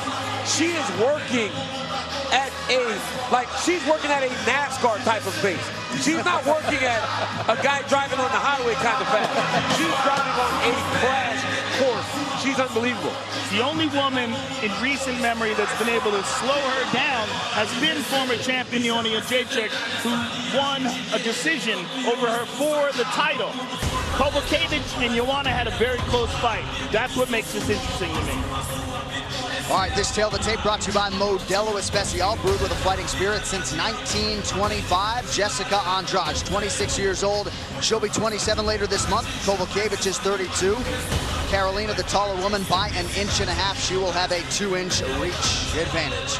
All right, now for the introductions for this co-main event. Here is Bruce Buffer. Ladies and gentlemen, this is the co-main event of the evening. This bout is sponsored by The Hunt Has Evolved. Meet the Ultimate Fighter, the Predator, in theaters Friday.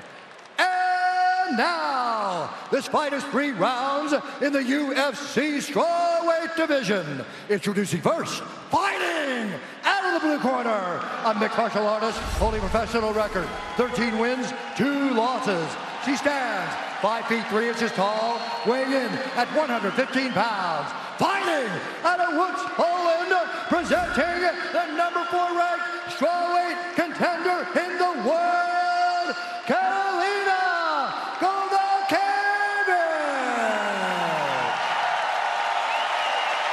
And now introducing her opponent, fighting out of the red corner, a Muay Thai kickboxer holding a professional record, 18 wins, 6 losses. She stands 5 feet 1 1/2 inches tall, weighing in at 116 pounds. Fighting out of Niterói, Rio de Janeiro, Brazil, presenting the #2 ranked strawweight contender in the world, Jessica Andrade. And when the action begins, our referee in charge, Kerry Hatley. Kerry Hatley, our referee for this one. The beautiful Ariane Celeste getting us started for round 1 of this co-main event tonight. To be contested at 115 pounds, there is the perennial contender in more than one division, right, Jessica Andrade. The calm, cool, and collected Pole, Carolina Kovacevic. Tonight's Fight Clock brought to you by Modelo Especial, brewed with a fighting spirit since 1925. Oh! She hurt her. She hurt her quick. She hurt her already. Oh, she hurt her bad. Oh, a big left from Andrade. Kovacevic forced to retreat. Andrade reminds me of a young Vanderlei Silva. Yes. The style, I mean, just winging punches, nasty power. Oh, she hurt her again. Kovacevic staying composed, 30 seconds in. Now she touches Andrade. Carolina's so tough. Oh, nice jab. Oh, nice right hand by Kevin. Good knee to the body. Andrade says her hands feel faster at 115 pounds. Kovacevic can likely attest to that here early. Furious start for the -500 favorite Jessica Andrade. But it has to be, right? Because Suarez looked so good earlier, you have to come out and make a statement. Right. If you're Jessica Andrade or Carolina Kovacevic, you got to look good. Yeah, if you want a shot at the title, you've got to show somebody something special here tonight. And the way that Andrade has started, I don't know how anyone could deny it. She clipped her again. Yep. Nice uppercut from Kovacevic. Carolina stands in there and fights, man. Nice combination, a 1-2 from Andrade. Oh! That durability of Kovacevic being tested early. Another right hand lands for the Brazilian. What she can't do is back up to the fence, though. She's got to try to stay in the open, because when Andrade corners her, she lets everything fly.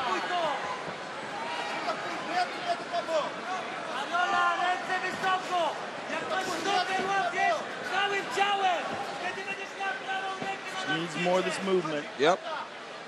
And keep with that jab. She's had some success sticking that jab out there, and then Jessica Andrade! Whoa! You gotta be kidding me. Oh! Carolina Kovacevic out cold. Wow. Jessica Andrade with a performance for the ages tonight. That's one for the real, DC. I'm not sure, honestly. I've watched since the ladies have been fighting this martial arts. I don't think I've seen many one-punch knockouts. Right. That is crazy. That was one big hook that put her out. That was so incredible. powerful. With respect to Holly Holm and the rest, you might have just seen the most impressive knockout in UFC women's history. This replay brought to you by Nemiroff, bold character since 1872. I think Holly Holm over Ronda Rousey was more impressive, but not with one punch. There's something about that. That's all, yeah. Something about that one punch. I mean, that just snapped the neck back like a look car at that, accident. man. But that's because she's got her so scared. Carolina's eyes are closed. She doesn't even see that thing at all. It's the ones you don't see that puts you out. She didn't see that right hand, man. But it's from the work that Jessica did earlier in the fight. Eyes are closed. She's just trying to throw something in defense and got lit up. Oh, my goodness. Wow. Unbelievable. You got to look good to earn a title fight? Well, guess what she just did? She looked real good. Holy smokes. Good luck being Sean Shelby and Mick Maynard trying to decide now. I mean, with Jeff Neal and Abdul Razak Al Hassan, Tatiana Suarez, on and on it goes. Aljamain Sterling, Zabit. A lot of competition for bonus money here tonight, but a one-strike knockout for Jessica Andrade, who moves to 6-1 at 115 pounds. The official decision brought to you by Metro PCS. Get knockout coverage of the UFC on a network that covers 99% of people in the U.S. Here's Bruce Buffer. Ladies and gentlemen, referee Kerry Hatley has called a stop to this contest at 1 minute, 58 seconds of the very first round. Declaring the winner by knockout, Jessica Andrade.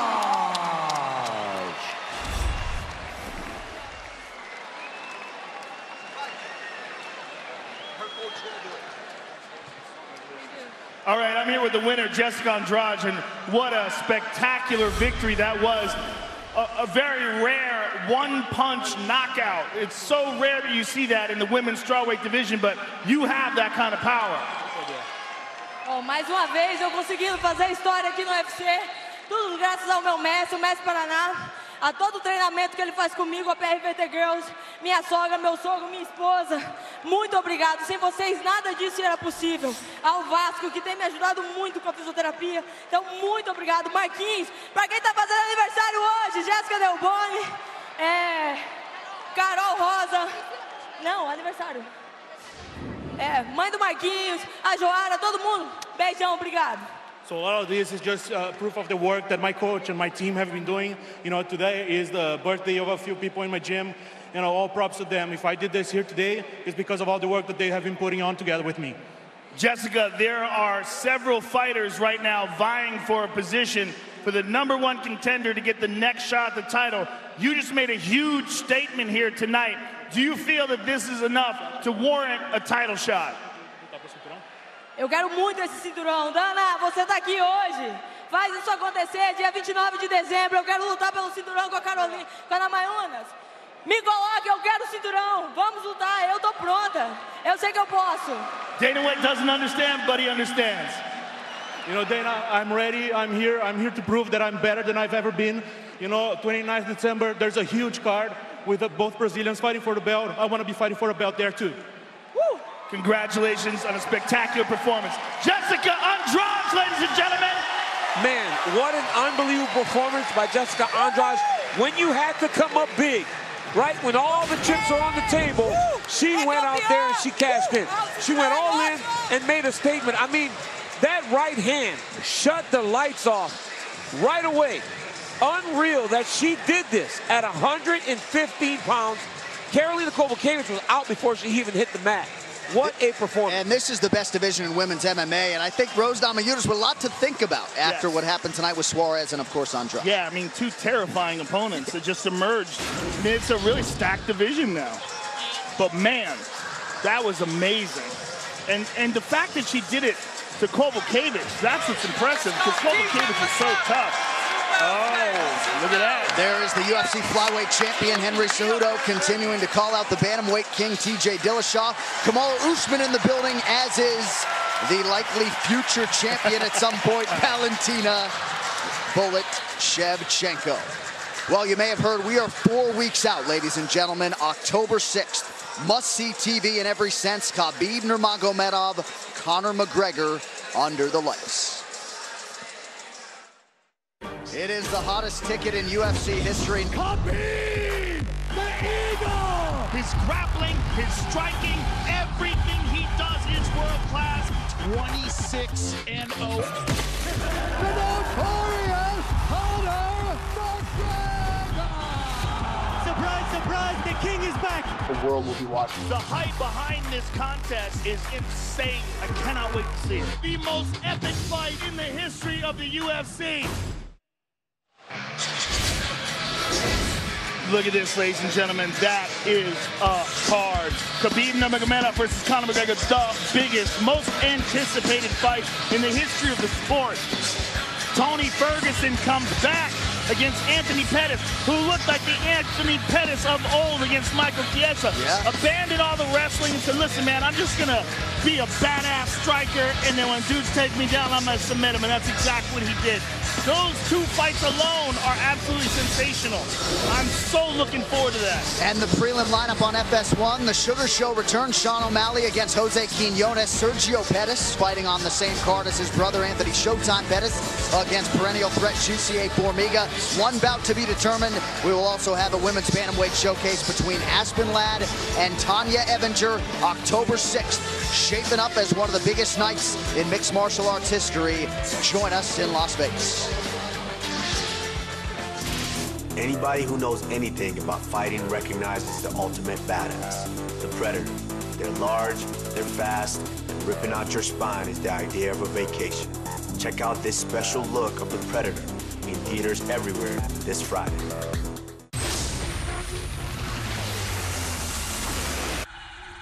What's on the ship? This thing that killed my man.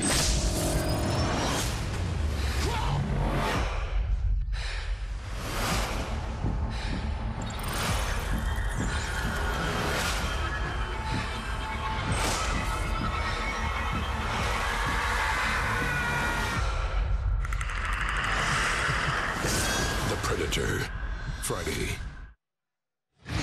All right, now live from American Airlines Center here in Dallas, Texas, it is time for the main event for UFC 228, Woodley versus Till. So here we go, man. John Anik, Joe Rogan, Daniel Cormier. A lot of interesting components to this fight here tonight. What are your expectations, though, as to what we might see here in the early going tonight? One of my things that I'm most curious about is how much wrestling does Woodley do?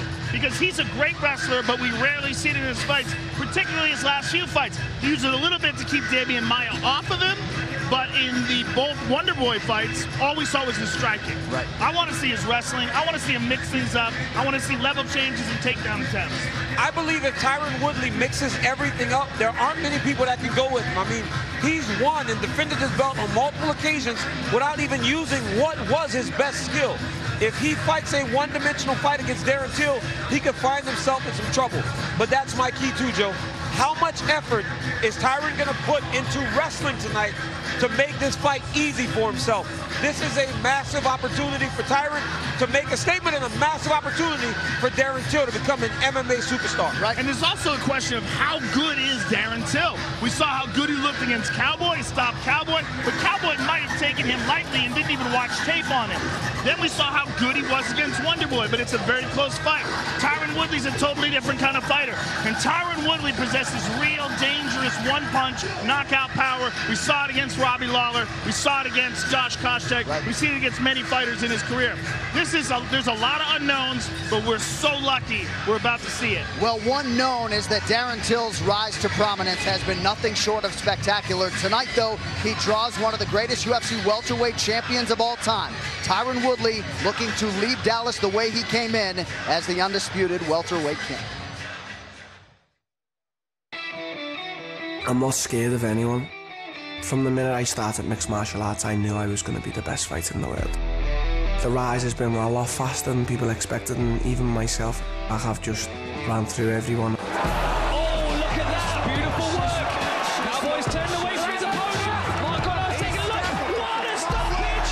Darren Till shocks the world! And Darren Till has taken out a legend. I believe I'm the best fighter alive. I say it time and time again, and I believe it. I am going to be the champion at some point. For me, it's not if, it's when. I feel indestructible. Ladies and gentlemen, a superstar in the making, Darren Till!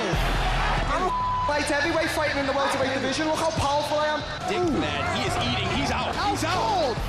best striker in the welterweight division. In fact, in the whole of the UFC, I am the best. Who does the gorilla want next? Everyone and anyone, I don't care. I'm not scared of anyone. They're all getting it.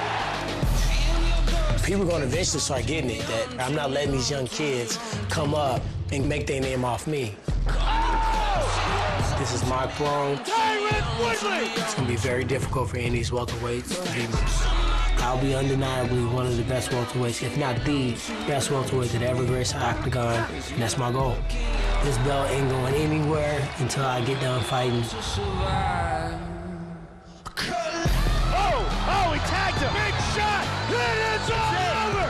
Tyron Woodley! He don't have the experience I've had. He hasn't been in there with the killers I've been in there with. I fought fight for this belt. Everybody think they want something until they lock that octagon, and he gonna see it. Woodley looking to finish!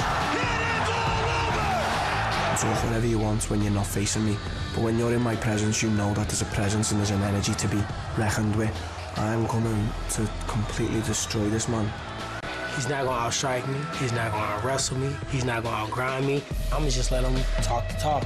Respect as the champion, but you know I'm still coming to knock him clean out on September 8th. Because at the end of the day, when they lock the cage, I'm still gonna do the same thing with his.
Well, how's that for time in the walk? 18 have tried. No one has succeeded in beating Darren Till in mixed martial arts tonight.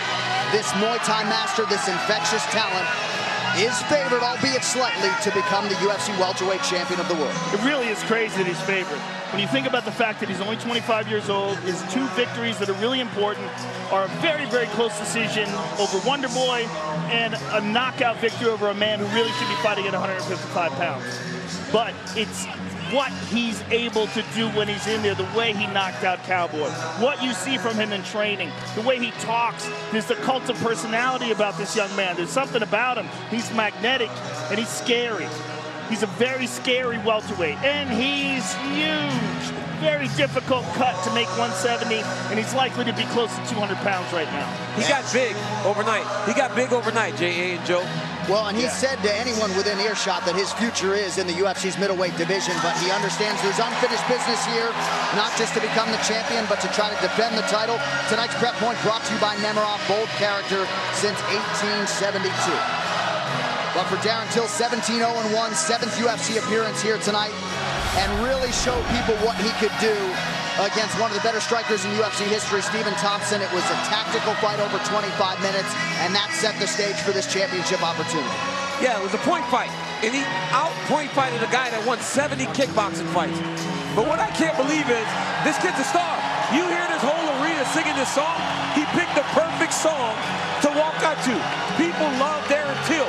And tonight, Darren Till has a big opportunity to become something so much more than just the second English world champion. He can become a true star by beating a guy as accomplished as Tyron Woodley. His head coach, Colin Heron, said we're going to see a panicky Tyron Woodley here tonight. Darren will capitalize, and eventually he will knock him out and become the UFC welterweight champion. All eyes on the knockout artist, Darren Till, tonight. They are watching in Liverpool and beyond. Will the Gorilla complete his mission here tonight? Some answers in short order.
Making the walk for his 12th UFC appearance, he is the chosen one, the UFC welterweight champion, Tyron Woodley. He has said this is a fight to kill the hype, and whether he's after some overdue appreciation or not, a huge opportunity, Daniel, for Tyron Woodley tonight to defend the belt for a 4th time and mute the Darren Till hype train. Yeah, he can shut all that down right now, and he intends on shutting that down.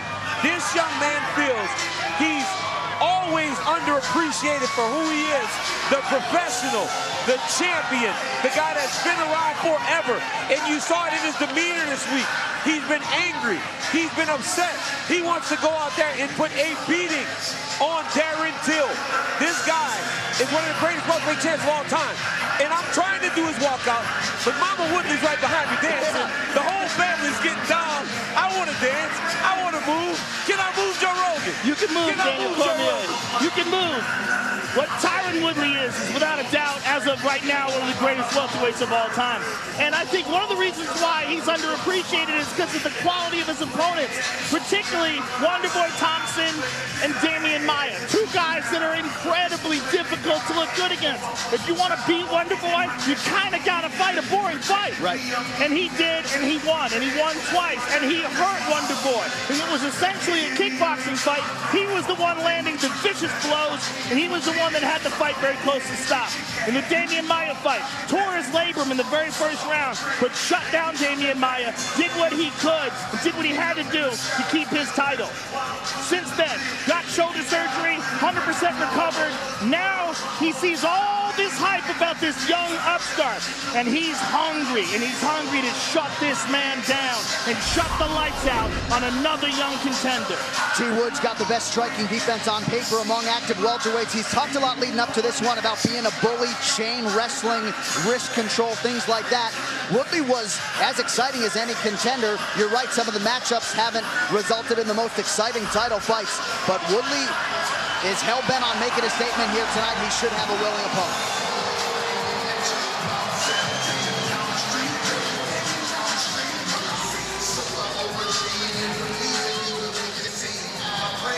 Tyron Woodley said when he was undefeated, you don't think you're ever going to lose. He will try to bounce Darren Till from the ranks of the unbeaten tonight. This Till the tape for the main event, brought to you by Modelo Especial, brewed with a fighting spirit since 1925. Tyron Woodley, 36. Darren Till will be 26 on Christmas Eve. He is the taller man, 6 feet versus 5'9", but less pronounced in the reach department, just a half-inch advantage for the gorilla Darren Till. Now for the introductions for this headliner, here is Bruce Buffer.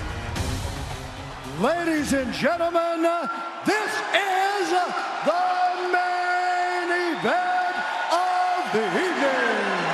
Sanctioned by the Texas Department of Licensing and Regulation, Executive Director Brian Francis. Our 3 judges scoring this contest at Octagon side are Chris Lee, Steve Armstrong, and Aladdin Martinez. And when the action begins, our referee in charge of the Octagon, Dan Bergliata.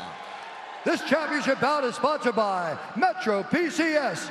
Brings you knockout coverage of the UFC on a pound-for-pound strong network that covers 99% of people in the U.S. Motel 6, ready to tap out? Check into Motel 6 and save. We'll leave the light on for you. Book online at motel6.com. And P3, the official protein snack of the UFC. And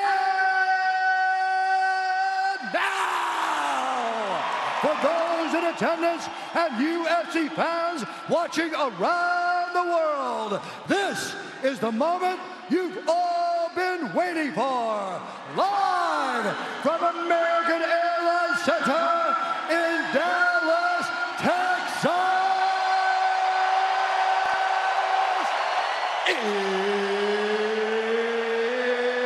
It's time!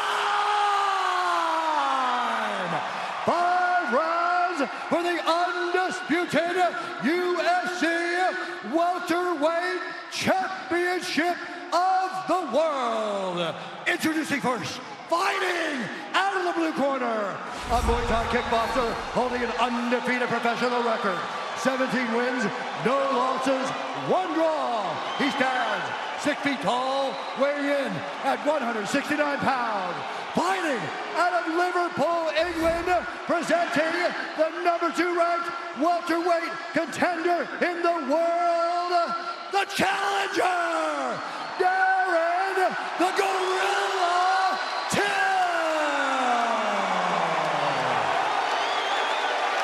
And now introducing the champion, fighting out of the red corner, a freestyle fighter holding a professional record, 18 wins, 3 losses, 1 draw. He stands 5 feet 9 inches tall, weighing in at 170 pounds.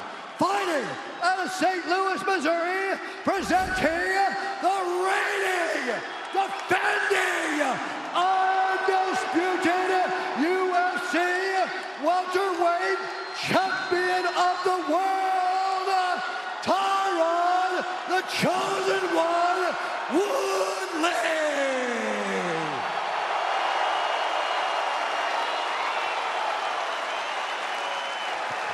All right, gentlemen, been through the rules in the locker room. I want you to obey my commands at all times. I want you to protect yourselves at all times.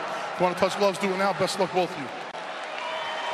What an atmosphere inside American Airlines Center here in Dallas. These people, you get the sense they feel like they're about to witness something special.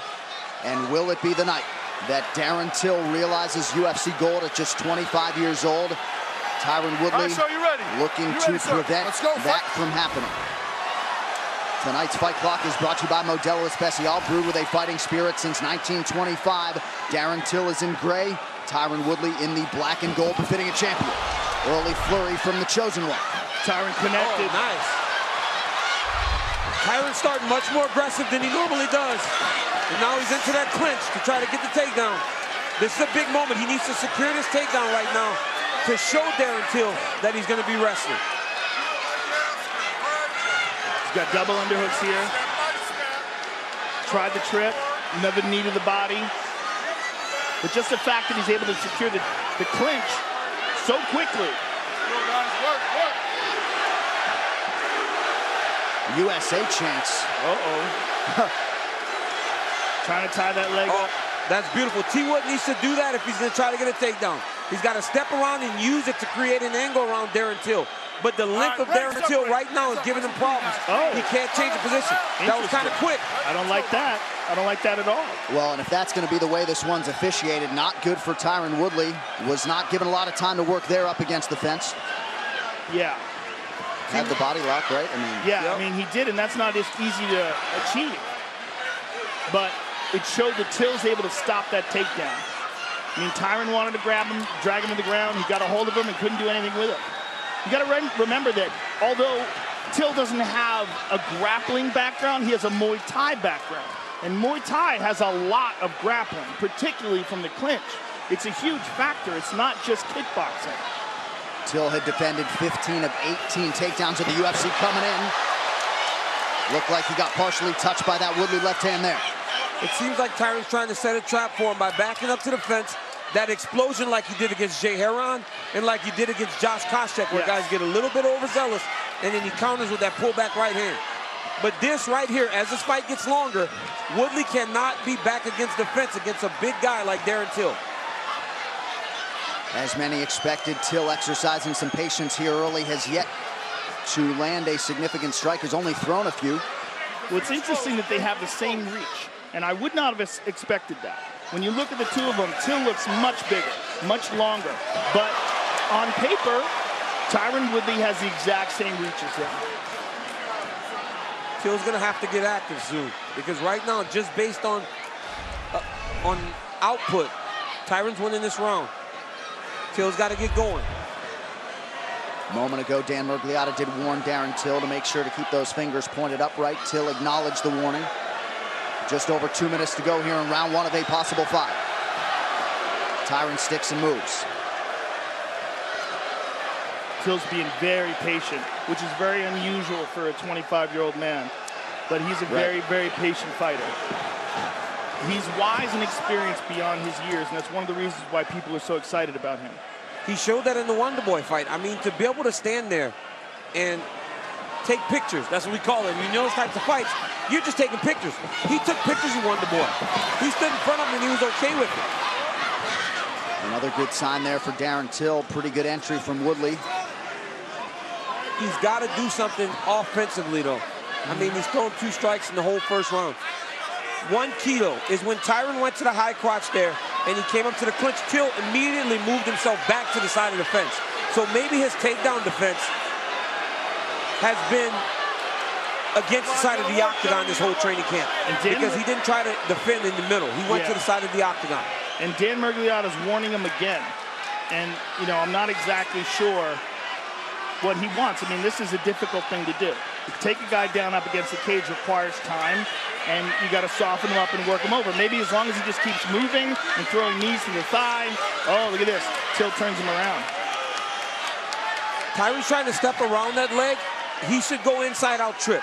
If he trips with his right leg on the inside, he'd be able to take Darren Till down. I mean, he's got to let these guys fight a little bit. I agree. It's part of the game. So back to the center here, just about 30 seconds to go in the round. Till has offered up just 2 strike attempts thus far, perhaps pacing himself for 25 minutes here tonight. Both fighters with outstanding cardio.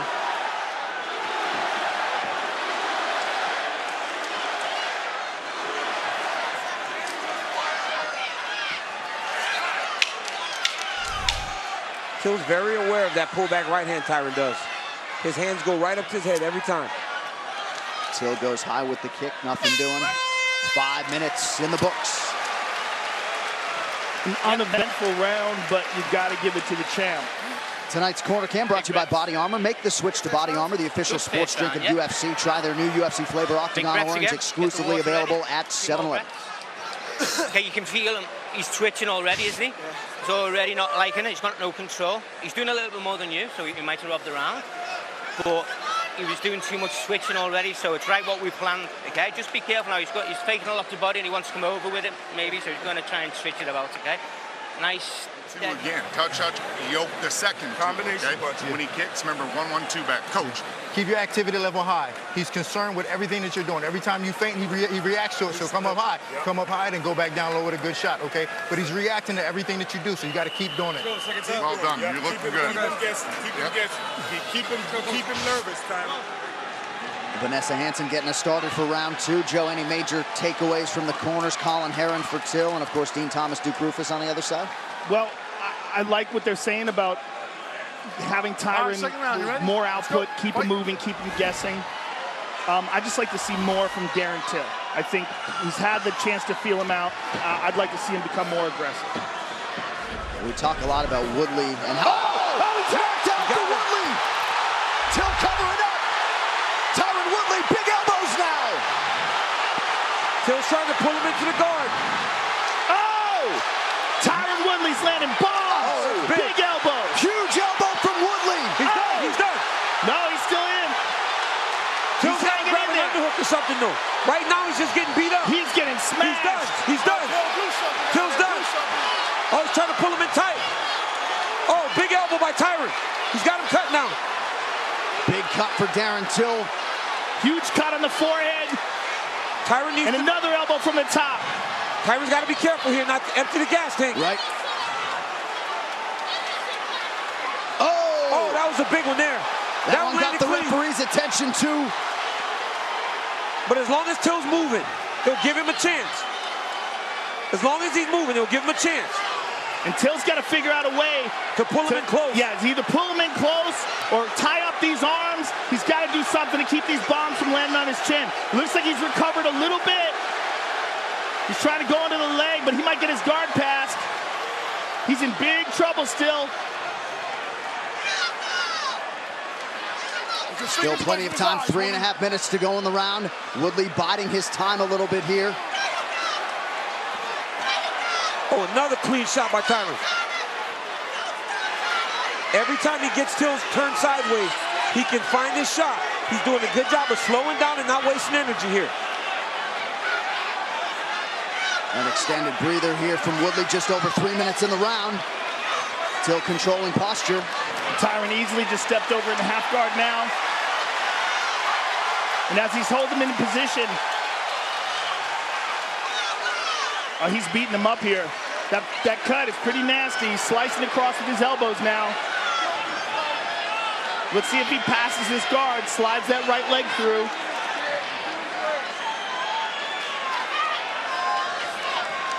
He's popping it up. Oh, he's cranking. He's trying to slide it through, full mount. Oh, Till tried to roll him to no avail. Tyron's still on top. This is good bottom defense by Darren Till to survive this. And then when Tyron went mount, he went hip escape, deep half guard. Right here, he's just trying to protect his head, not to take anything clean. Trying to tuck under, but he's still getting hit by elbows. T-Wood's doing a good job of posting off the head here and dropping the elbows. Yep, post elbow. Let it slide off the head and try to cut Darren Till more than he's cut right now. And he's got a little bit of space now to put some power to these. Woodley trying to control that left wrist, left arm of Darren Till. Under 2 minutes to go. Another hard one. Darren Till's got to get off of his side if he's to escape this, though. He's got to get up on this elbow. But Tyron's doing a good job of planting it down. And he is just smashing him with these elbows. He's taken so many shots to the head in this round. Well, he is as tough a customer as there is on this roster. Hell of a chin on Darren Till. Of course, he's never lost in MMA, but getting all he can handle here early in this fight from the incumbent Tyron Woodley. But that's what you expect, right? You're fighting one of the best welterweights to ever do it. You got to expect some danger and some trouble at some point in the fight. Now it's going to be up to Tyron to either get him out of there or start to put a little bit more back in the reserve. You got to be careful here. Still got 3 rounds to fight. And for Till, a minute to go in this round, he's got to figure out a way to either get back up to his feet or to protect. Oh, look out. He's looking for a darts. Looking for a darts. Tyron looking for a submission here. He does have a darts choke on his resume. Darren Till not the tap and tight. There's the tap. Tyron Woodley remains the welterweight champ. The path to welterweight gold still goes through Missouri. T-Wood. Wow. T-Wood. Wow. He shut it all down tonight, ladies and gentlemen. T-Wood. And you want to mute the naysayers and the haters.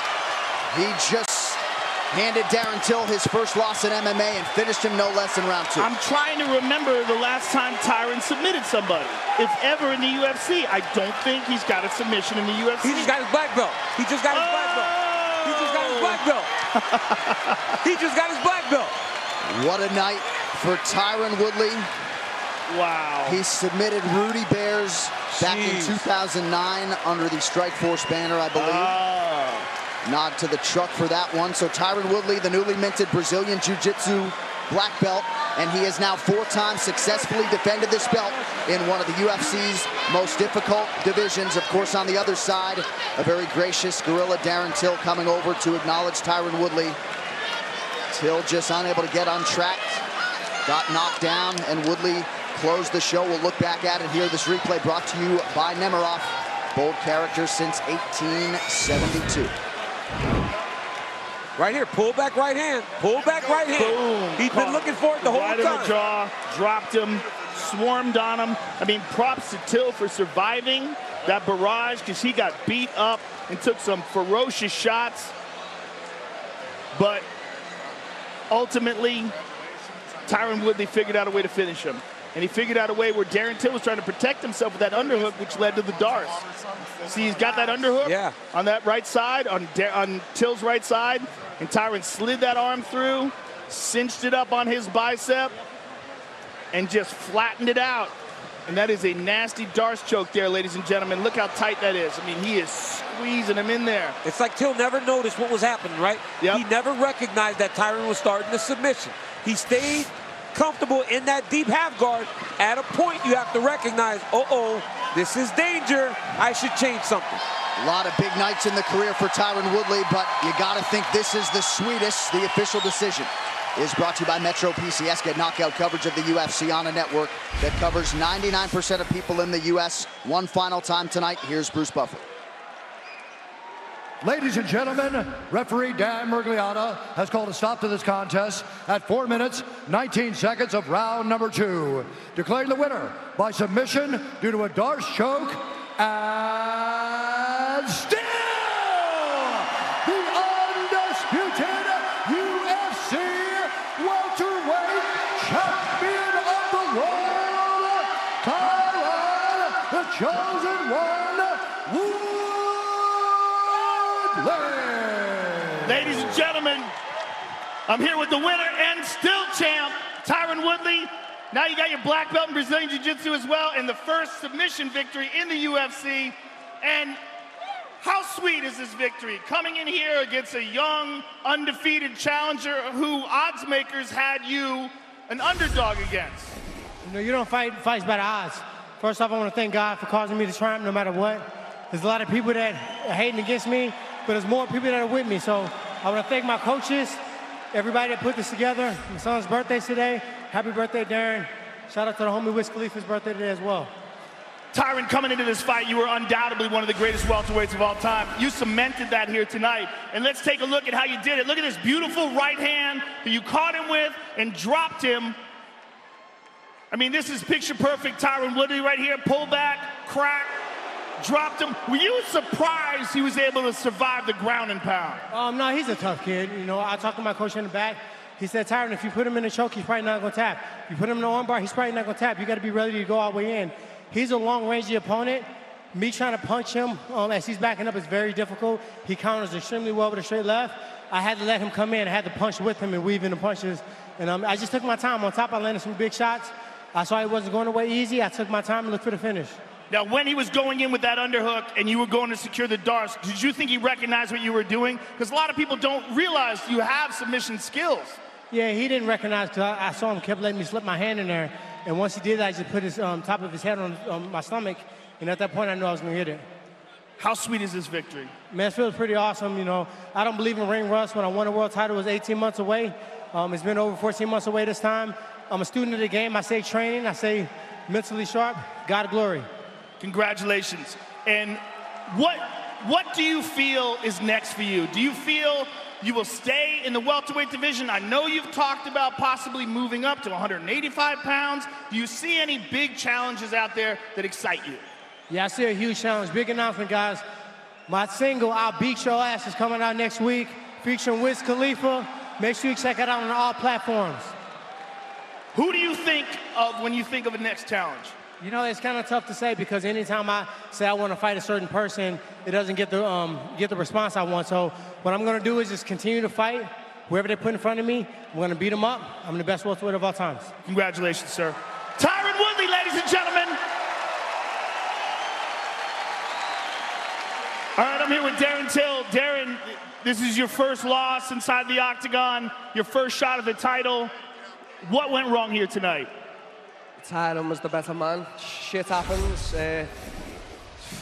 I'm just gutted, but you know, mate, I've had losses before, MMA, and it just makes you stronger there.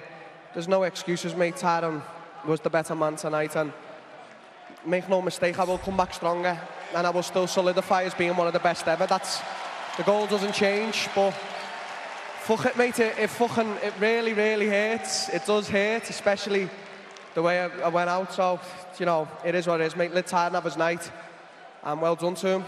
I know you prepared to the best of your ability for this fight, but was there anything inside the octagon that was surprising? No, I knew he was powerful. I knew he had power punches. I just, you know, my strategy was just to feel him out in the first and see what he was about. I knew I was going to come forward, and he was trying, you know, he was using his strength a lot. So I thought, in the second or third, I'm going to start opening up on him and maybe knock him out. But, you know, silly, I left my hand down there. I just seen what he clipped me with, and it was a great shot, phenomenal. So, as I say, mate, well done to him. Just fucking gutted. Darren, I'm sure he'll be back, and I'm sure you'll be back better than ever. Darren Till, ladies and gentlemen. Well, DC, we certainly have not heard the last of Darren Till, and this is probably just the beginning for him. I know Tyron Woodley doesn't do a whole lot of smiling, but you got to feel good for the man tonight. A lot of pressure on him, and he came up large once again. No, it feels real good. It feels real good to see him come in here and do exactly what he said. He said he was going to put it on Darren Till, man. He said he was going to beat this kid. He said he thought he was going to knock him out or dominate him, and he did exactly that. Hopefully now, Tyron Woodley starts to get the respect that he deserves. He's a phenomenal fighter and a phenomenal champion. And when you talk about the greatest welterweights in UFC history, the conversation usually begins with George St. Pierre and Matt Hughes. But Tyron Woodley continues to state his case and bolster his legacy. And a stoppage of Darren Till tonight certainly will do nothing to hurt that cause. UFC 228, Woodley versus Till, has been brought to you by Harley-Davidson. See your dealer today and learn to ride like some of your favorite UFC fighters with Harley-Davidson Riding Academy. Live your legend. And by Motel 6. When you're ready to tap out, check in at Motel 6 and save. We'll leave the light on for you. Khabib Nurmagomedov versus Conor McGregor is one of those fights where the moment it gets announced, you get goosebumps, your hands start sweating, and you go, whoa, here we go. Khabib Nurmagomedov, 26-0, and Conor McGregor, he's a legend with unbelievable confidence. They are two of the very best mixed martial arts fighters that have ever lived. It is the biggest fight in the history of the UFC. New York's Aljamain Sterling and Michigan's Cody Stamann have proven they can compete with the best. But tonight, only one man figures to lead Dallas as a bona fide bantamweight contender. The 135-pound rankings could look a whole lot different come the middle of next week. Aljamain Sterling, 11th UFC appearance for him against the 17-1 Cody Stamann, who opens with a high head kick, partially blocked by Aljo. Cody Stamann looking very quick right away, as is a nice right hand by Aljo. That's twice he's done that. He's thrown that high left kick and then followed with a right hook. Stamann has to start picking up on that. Aljo stopped 3 guys in his final sparring session at the end of training camp. And Cody at times has started slowly. Perhaps that was an initiative for him tonight to get off to a good start. Well, he said he wants to make Aljo work the entire time. He feels like when he's pushed is when he starts to wear down. I think that right hand really did hurt Aljo a little bit to the body. A little stumble on the fence for Aljo, who shoots here. Aljo's got the leg. Cody's blocking it. Good wrestling by both guys. Aljamain tried to cheat the finish a little bit, reaching up around the waist instead of just going up and collecting the single leg. A good wrestler like Cody Stamann, you will not finish a takedown like that. They have a common opponent in Brian Caraway. Aljamain lost a close decision. Cody won a close decision. It was a very close decision, in fact, and Brian almost got him in the last round. Right. Sterling, 2-time Division III All-American wrestler at SUNY Cortland. Stamann, the Grand Valley State University wrestler, not impressed when we sat down with him on Thursday. It was interesting talking to both of these guys that Aljo didn't find it disrespectful how dismissive of him that Stamann was and his wrestling accomplishments. He just said, you know what, I've got to prove it to this kid. Aljo's throwing a lot of kicks. That was a good right front kick to the body. And he's throwing a lot of different things that's making Cody think. And he used that kick to set up the takedown attempt here.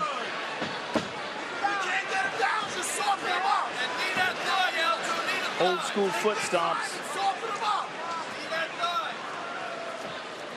2 minutes have gone by here, round 1. It's a tough cut for Sterling, down to 135 pounds. Hinted at a future up at featherweight, but still some unfinished business here. Said he was 168.5 pounds 1 week after his last fight against Brett Johns. Nice reversal there by Stamann. Great job collecting the underhook, using it to change the position by Cody Stamann. Now he's got double underhooks and driving his hips into Aljamain Sterling with those underhooks high. As you lift those underhooks, it's hard for your opponent to change the position. You've got to start to bring that hand down if you're Aljamain Sterling. Good knee to the body there by Cody. There's another one. Cody looking to take Aljo down. Good base. And these guys are going to fight hard to defend takedowns because of that little bit of a wrestling rivalry. I can beat you, I can beat you. Right. These guys don't want to get taken down by the other. Stamen really did not want to give Aljo too much space on the feet, Joe, so far. Doing a good job of that. Well, Aljo likes to use his distance and his kicks. And that's that right hand again. Yep. Right after the left high kick. Excellent combination by Sterling. And that's why Cody wants to stay. And he rolls over for the leg. Now he finds himself on the bottom, but he will attack off of his back. But Stamen all over him. Stamen's on his back. A little too high. Yep. Too high. He's too high. Oh, good recovery by Stamen. Look at this. Good job by Cody Stamen, staying with the takedown, just going to the next level of his wrestling. And imagine, I mean, from almost losing that back control, almost getting flipped over, to quickly transitioning to a takedown. Sterling working off his back, looking to secure a triangle, almost has it. Boy, that looks tight. That's pretty deep. The right arm there's some space because of where he's framing his right arm. And Aljo's got to pull the head. He doesn't have to put it across. If he just pulls the head, if he can pull the head, he can finish it from here. But it all depends on how tight his squeeze is and how good he is at pulling the head. It's tight, Joe. Stamen he lost it. Oh, he lost it. Yeah, he moved the position, the advanced position. He should have just stayed there. Like you say, just start pulling down on the head. Well, it showed he can most definitely secure that triangle from that position. What saved Cody was the fact that he had his arm on the outside. To an elite triangle expert, that's not good enough. He will still just pull down the head and squeeze tight and still finish it. But Cody gutted it out. Furious pace as expected here early on in this one. You see Cody opened up around that right eye. Sterling goes for the takedown, slips off. The high amplitude takedown at the end of the round.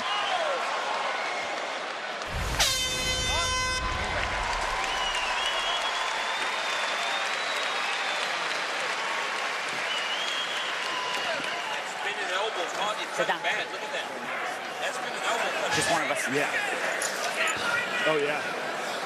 Could we get on the ground, right? He's going to try to choke some triangles. That was that spin elbow, I think. When you push him back, he can't do anything, so keep secondary attacking. Yep. You got to follow up with that right kick. You got to follow up with the kick. He's slipping into it. Especially if you don't land with the right hand, it misses slightly, let that thing rip off right away. Almost set that foot up. When you punch, he falls backwards. You got to come up high with that fucking kick. Sometimes stop straight with that fucking straight left.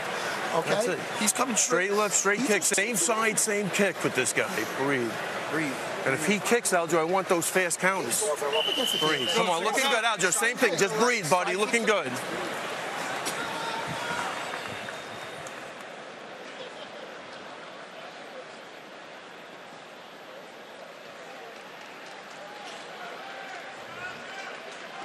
On an all-new episode of The Ultimate Fighter, an underdog wrestler fights for his son against the #1 overall pick. Who will be victorious? Find out on an all-new The Ultimate Fighter Heavy Hitters, Wednesday, 10 p.m. Eastern and Pacific on FS1. All right, second round here. Two urgent corners for Stamen and Sterling. Nice job by the cut man, Rob Monroe, to work on what was a very deep cut. It was a good high kick by Cody Stamen, and he pointed right at Aljamain, said, I got you. So it was a big spinning elbow in between rounds. We got a chance to look at the cut, and it's pretty nasty. It's a nasty cut, but great job by the cut man to close that up. Rob Monroe, one of the best in the game. Ray Longo, Matt Serra looking for some left side attacks from Aljamain Sterling here. Good long jab by Sterling. When he gets Cody going backwards, he does a good job. Cody just doesn't do as well when he's going backwards. But Aljo is allowing him to go forward when Cody's getting his offense off and securing those takedowns.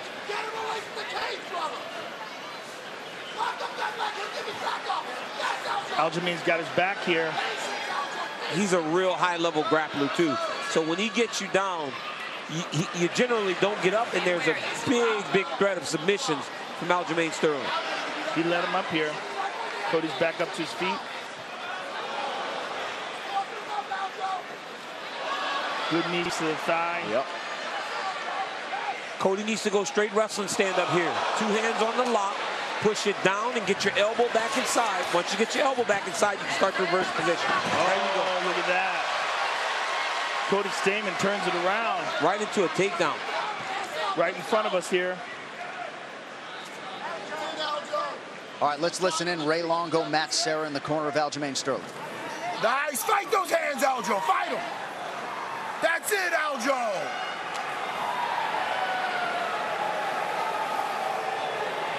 That's it, yeah. Nice, Aljo.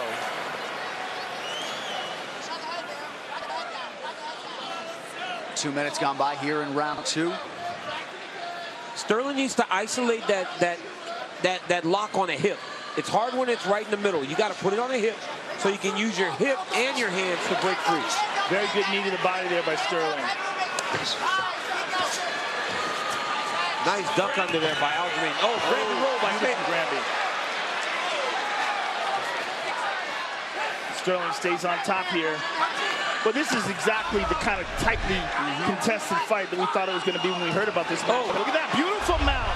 Beautiful. Oh, Al just put some hard damage on him now.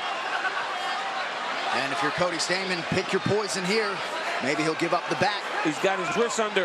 You cannot let him control that wrist on the bottom. And then roll it back to his back. Now he's in 3/4 mount. Big shot there by Sterling. This is a great opportunity for him. He's got him flattened out here. Cody Stamann's in trouble. He's in trouble. This is a bad position for him. But he manages to get him high on his shoulders. Fantastic job by Cody. Oh, nice. Flattens him out again. Stretch him out. Oh, he's got him in a full Nelson. Oh, look he's got him in a full Nelson. That is crazy. Oh, no. The audience is going nuts. Has there ever been a full Nelson submission in the history of the UFC? Stamann just trying to control his breathing, completely flattened big out. shots by Aljo. Another one. Another one. Big shots. He's going underneath now.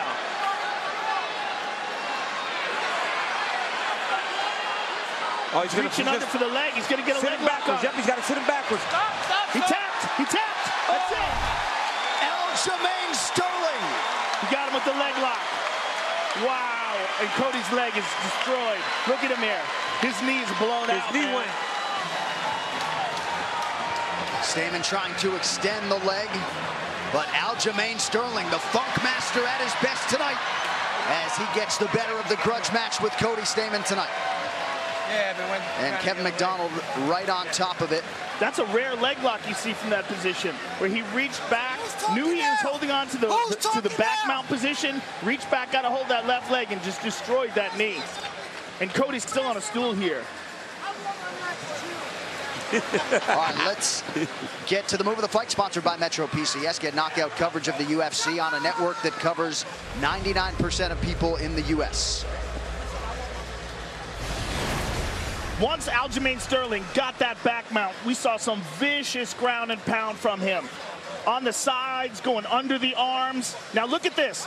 He realizes he's on the back, reaches back to get a hold of that leg, and cranks it sideways. I mean, just destroys that knee. It's not going against the hamstring, it's going against the side of the knee joint. Watch how he reaches back, grabs a hold of it, and see how he's kind of sideways. He's putting all that pressure, pulling that knee sideways. Devastating. All right, now to make this one official, back inside the octagon to Bruce Buffer. Ladies and gentlemen, referee Kevin McDonald has called a stop to this contest at 3 minutes, 42 seconds of round number 2. Declaring the winner by submission due to a knee bar, Aljamain Funkmaster Sterling. All right, I am here with the winner, Aljamain Sterling. When it comes to a fight like this, it's the moments where you can capitalize on these small openings, and it seemed that that's what you did when you managed to get mount. And as soon as you managed to get mount, then you held that position, got to the rear mount, and then finally this knee bar, which is only the second time anybody's ever been able to do that from the back mount in the UFC, and you almost pulled off a full Nelson. That's the second time I almost hit that full Nelson. Brian Carey, he got away, but I almost got it the second time, but Stamann's a tough dude. Listen, man, the human anaconda is back. I haven't had a finish since 2015 in December. It's about time I dip back into those bantamweight rankings and show these guys who's the real future title contender in this division. I want the winner of Rivera versus Dotson. And if they don't want to scrap, Dominic Cruz, I'm ready to slap the oh, you're lucky my bosses are here. I'm ready to slap the fire at you, baby. Let's go. Let's take a look at the finish. You got the back mount, and he was trying to shake you off the top, and you realized that his leg was exposed. Is this something you hit on a regular basis? It is. I actually tried to go for it on Henry Burrell. Tough dude, super flexible, so I couldn't hit it. But I hit it on Stammen, and I heard the knee pop because he was trying his best to fight it. And it's a tough position. It's either you're going to pop your knee out one way by getting extended, or you're going to pop it out by having to pop the LCL. So he decided to pick his way to go out. And like I said, man, I get on anybody's back. I'm the human anaconda. I'm the human backpack. I'm the human JanSport. I will snatch that neck up in a heartbeat. Congratulations, sir. Outstanding performance. Aljamain Sterling, ladies and gentlemen.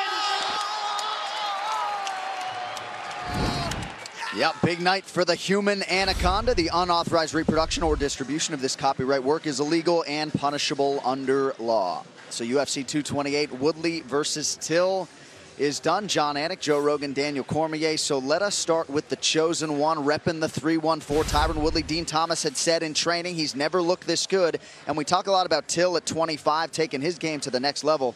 Tyron Woodley's getting better. This is a huge one tonight. Yeah, it was a huge one, and it was one that he wanted. You know, you could tell how fired up he was because he knew that he was facing a young, undefeated guy. And the fact that they had Darren Till as the favorite, well, that right hand changed all that. But another thing that happened in this fight is we got to see some of the holes in Darren Till's game, particularly how he fights off of his back. He was unable to control posture, and he didn't recognize the darts coming. Those are two big no-nos. This is MMA. This isn't just kickboxing. Darren Till is a phenomenal kickboxer in MMA, but he's 25 years old. He's got some things to learn, and Dart's defense is one of them. Yeah, Tyron showed him. I mean, the fact that Tyron was in the deep half guard position, stuffed the head down and slid that arm all the way across the neck, and he never understood it. A lot of times when guys get Dart's chokes off, like Dustin Poirier and those guys, they'll attack it from a front headlock, right? And they throw it in as they're rolling. So their opponent doesn't generally understand what's happening because it's tricky. This wasn't tricky. No. This was you getting with your partner and learning to do a Darce. Your partner has to know that it's coming. No, not bad on T. Wood's part. He did the exact right thing. It was Darren Till's recognition of the move and where they were going that kind of took me by surprise. He never reacted. He never didn't responded. see it coming. Which is crazy because when you go deep half guard, underhook, deep half guard, underhook, cross leg, you got to know guy can either elbow you or he can go Darce choke. That's the only thing because you're not going to, he wasn't going to sweep Tyron. He wasn't going to deep half roll Tyron across the back. His base is too strong. So he needed to get his hip off the ground. Even when he was getting ground and pounded, we talked about him having the underhook and just laying on his side. You got to get up on an elbow. There were a few things that he did on his back that are very worrisome, especially if he somehow gets matched up with a guy like Usman. Yes. And one thing we do have to think of, though, he took some big shots, and it might very well be that he was compromised. Right. He didn't know what was going on, and that when he was grabbing that underhook, he didn't even realize Tyron had it under there until it was too late. Right. He was thinking, let me just hang on here until the round is over.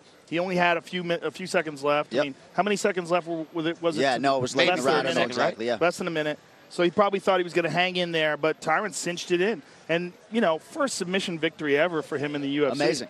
41 seconds, by the way, to go in that round. And no sooner did I say Darren Till's not the tap and type that he was forced to tap. Some people suggest the most basic human need is to feel appreciated. Now, Tyron Woodley is not appreciated by the MMA masses. I was surprised to hear the USA chants here tonight. You know, for a second, are we Merseyside or stateside? I think Tyron is happy. He doesn't smile a lot, but I think he's very happy right now. He is, but it's a little bit of even the way he conducts the interview after the fight. He's not gregarious. Right. He's not outgoing. He's almost like, I told you, bitch. Yeah, you really. Know, it's a lot kind of bitch slapping fools out here. Yeah. Tyron's like, don't make me get my pimp hand up. He's like, don't make me get my pimp hand up. Because he's standing there like, almost like, I knew I would be here. Yeah. It's all of you guys that didn't. And shame on you for doubting me again. But it is possible that he can come from this victory and with another one like this, another one. People forget that Anderson Silva at one point in time was hated. Yeah. Anderson Silva, when he beat Damian Maia in Abu Dhabi, people hated him. Talis Leites hated him. They hated him after those fights. They thought those fights were boring. Then he comes back and starches a bunch of people, and he's the greatest of all time. Yeah, he's the greatest, and everybody loved him. No, for T. Wood, for him, it's just that, you know, he said, I don't really pay attention to the odds. But won the boy twice. This guy, I mean, as the champion, Well, right. 3 out of his 4 defenses, he's been the underdog. And sometimes we make a lot of the favorite underdog distinction, but all these fights have been very close on paper, Yes, right? very and depending on which sports book you're looking at, you might have seen Woodley in the minus here tonight, but your point is well taken. And as we spin this thing forward, fellas, and we take a look at the welterweight rankings here, 1 through 5, they're all still chasing Tyron Woodley. Colby Covington is the #1 contender, at least right now on paper. And I don't know about you guys. I mean, can we close the octagon door behind those two gentlemen, please? Listen, I was trying to get Tyron to say it. Yeah, he won't do it. He didn't want to say it. Never will. But I didn't want to take his moment away from him and bring up Colby Covington. Without a doubt, that man is the guy we want to see. He's the interim champion. Apparently they stripped him, or did they strip him? Yeah, they did. Which is ridiculous. How you going to strip the guy? The guy just won the title. You know, he beat up Rafael dos Anjos, and then you had to get nasal surgery. Yeah. I mean, you got to give it him. He's still the interim champ in my book, and he will be fighting next, apparently. That's unless something crazy happens. Usman is the other guy that's lined up. Yeah, I think he'll fight Colby Covington because, as you said, he's rightfully the #1 contender, and the build-up to that fight will be fun because Colby Covington will say anything. We might be able to get Donald Trump for that one. Yeah, you might, actually. I mean, he goes to the White House and puts the belt on Trump's desk. But this is the question about that matchup, though. Can Colby even fight as he normally does against Tyron Woodley when he's so good at countering and he's so powerful? It's a different animal. I mean, it's a different. When you're in there with Tyron, it is a completely different fight. You go forward recklessly, he's putting you to sleep. His speed and his one-punch power is so ridiculous. And what he did to, I mean, Darren Till takes a hard shot, obviously. Darren Till threw one shot. Yep. When he finally decided to go, I've always hated this combination. I mean, the only person I think should ever throw a lead uppercut, hand punch down the middle is Conor McGregor. He's the only person that's successfully done that time and time again. Conor goes uppercut, straight left hand. Everybody else, stop. I mean, no, I'm serious. Yeah. Everybody else, stop. Chuck Liddell almost got killed against Rashad Evans doing that. Yeah. He literally almost died. And then look what happened to Darren Till. Yeah. You cannot throw that. It's a flawed technique because when you do this and you're loading that counter hand, when you're loading that second punch, you're so exposed. And let's be honest, Conor's never pulled it off against someone like Tyron Woodley. No, but there was talk about Tyron Woodley fighting Conor at one point in time. Yeah, I mean, and Conor would fight him. Conor would fight him. Sure he would. But if he did, that's the worry. The worry is that bomb. That T-Wood bomb is ridiculous. It's crazy. It's crazy. And how about that Jessica Andrade bomb as we segue here to the co-main event? She's got 10 UFC wins. No woman can lay claim to that. She is littered across the UFC record books, but tonight, the walk-off knockout for the 115-pounder. This is crazy that Kowalkiewicz has been so tough. I mean, you saw her fight with Joanna Jędrzejczyk. She had all these shots and came back, but she got hurt early and often in this fight. But that one-punch KO by a 115-pound woman is almost unprecedented. You very rarely see that kind of power. I mean, she was out cold before she hit the ground. That was crazy. So in terms of this 115-pound division, it was also a big night for Tatiana Suarez. And that says nothing of what Andrade might be able to do up at flyweight, right? Which is a division that is now open to her as a former bantamweight. But look at this top 10 at 115 pounds. Not an easy out among them. They're all still chasing Rose Namajunas. Remains to be seen as to whether or not she will fight before the end of 2018. But Jessica Andrade figures to be hard to deny, despite the fact that she did fight for the belt last year in Dallas. Well, she's closer to the top of the heap, of course. You know, and she did fight just a year ago and lost to Joanna, but Joanna's not the champion anymore. But I have to be honest, Tatiana Suarez's performance tonight was so impressive. I mean, I feel like there's two women that I want to see fight for the title. It's Andrade and Tatiana Suarez. Andrade has already fought for the title against Joanna Jędrzejczyk, but Tatiana Suarez has never faced Jędrzejczyk. Jędrzejczyk is #1. She wants to get back in there against Rose. Rose has said she wants to take some time off. There's three women in the heat right there. Tatiana, Joanna, and now Jessica Andrade. Those are the three top dogs at 115 pounds now. And Tatiana Suarez's performance tonight was just nothing short of spectacular. Against a former champion, the way she put Tisha Torres, the way she beat her up, the way she put Carla Esparza on her back, the way she battered her, the way she took her down repeatedly. And Carla's tough as nails. She kept going. She kept going. She kept trying to get back up to her feet. It was unbelievable watching her do that to Carla Esparza. So here, I'm going to do it for you. Okay. You ready? Please. All right, so here what I got. Rose is the champ. She's 1-2 against Jędrzejczyk, even though Joanna doesn't agree. Joanna goes to 25. Joanna fights Valentina Shevchenko for the belt at 125. I like that. Right? Jessica Andrade fights against Rose Namajunas for the 115-pound title. Yep. Tatiana Suarez fights against Claudia Gadelha in the #1 contenders fight. And if she beats Claudia, then she fights for the belt because she just has to do something. She can't sit around because of all the injuries and all the time she spends away.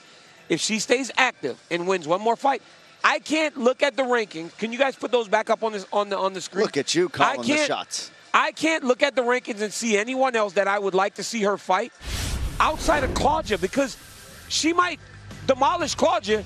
But could you imagine putting Tatiana Suarez in there with anybody else besides Gadelha, Jędrzejczyk, Namajunas, or Andrade? Yeah, I mean, it would seem a hard sell right now. It would seem like she's just going to rip right through him. But there's at least a question when it comes to these top 4. Right. Can they keep her off? I like that a lot, and also I like that because I think Joanna Jędrzejczyk cuts way too much weight to make 115, and I think it's been killing her 100%. I will submit to you, though, champ. Claudia Gadelha has a fight with Nina Ansaroff on the book. She also coached Tatiana Suarez on The Ultimate Fighter, picked her first overall. So I think that's going to be a tough sell for both sides of those. That means that she's a quiz. It means she's smart, too. Yeah. Picking Tatiana first, right? You get the #1 draft pick, you pick Ben Simmons. You got to do it. Yeah. You got to pick him. Joe Rogan, Daniel Cormier. Hey, next time we're going all black. Let a brother know. Let a brother know, right? I mean, I was looking at that. We look good, dog. We do look good. We look good, dog. What a night in Dallas, Texas, folks. Fun times, gentlemen. Here's a look at what's coming up inside the octagon. Next Saturday, the UFC's debut event in Russia is live and exclusively on UFC Fight Pass. Ranked heavyweight finishers throw down in the main event as the Super Samoan Mark Hunt takes on Russia's own Alexei Olenin. Moscow plays host to this can't-miss event on UFC Fight Pass, 2 p.m. Eastern, 11 a.m. Pacific on September 15th. Then an FS1 UFC Fight Night from Sao Paulo, Brazil follows on Saturday, September 22nd. In the main event, English knockout artist Jimmy Manuwa faces the Brazilian sledgehammer Thiago Marreta Santos. The 5-fight main card starts at 10:30 p.m. Eastern, 7:30 p.m. Pacific. And the wait is over when the UFC returns to pay-per-view on Saturday, October 6th. Undefeated, undisputed lightweight champion and Russian destroyer Khabib Nurmagomedov faces 2-weight world champion and Irish megastar Conor McGregor. The biggest show in UFC history, UFC 229 from Las Vegas, Nevada, 10 in the East and 7 in the West. You can watch the UFC 228 post-fight press conference at UFC.com. The UFC 228 post-fight show with Karen Bryant, Kenny Florian, Michael Bisping, and Megan O'Leary is already underway on FS1. For those of you watching in Canada, you can flip it over to TSN as soon as we're done. The best MMA fighters in the world coming up large in Big D tonight. The executive producers of the Ultimate Fighting Championship, UFC President Dana White, Ari Emanuel, and Patrick Weitzel. Our Executive VP of Operations and Production, Craig Borsari. Our coordinating producer is Zach Candido. Tonight's show has been produced by Lappy LaPlante and directed by the venerable Anthony Pasquale Giordano. As expected, what a night in Dallas, Texas. Jimmy Rivera bursting back into the win column here on pay-per-view tonight. It was the night of the knee bar. Zabit Magomed Sharipov came in the -1400 favorite. In the end, he is able to submit Brandon Davis, who questioned his jiu-jitsu credentials. Be careful what you wish for. A lot of celebs in the house. Anthony Kiedis, Steve-O. Great fight atmosphere here in Dallas, Texas tonight. Jessica Andrade with one of the more memorable knockouts in UFC women's MMA history as she gets the better of Karolina Kowalkiewicz tonight. And that, of course, set the stage for the most anticipated UFC Welterweight Championship. In the end, the belt still goes through the 314. Tyron Woodley getting the better of Darren Till tonight. All right, with that, for Joe Rogan, Daniel Cormier, and the rest of our crew, John Anik saying so long from Dallas. We will see you next month for the big one, October 6th in Las Vegas. Good night from Big D.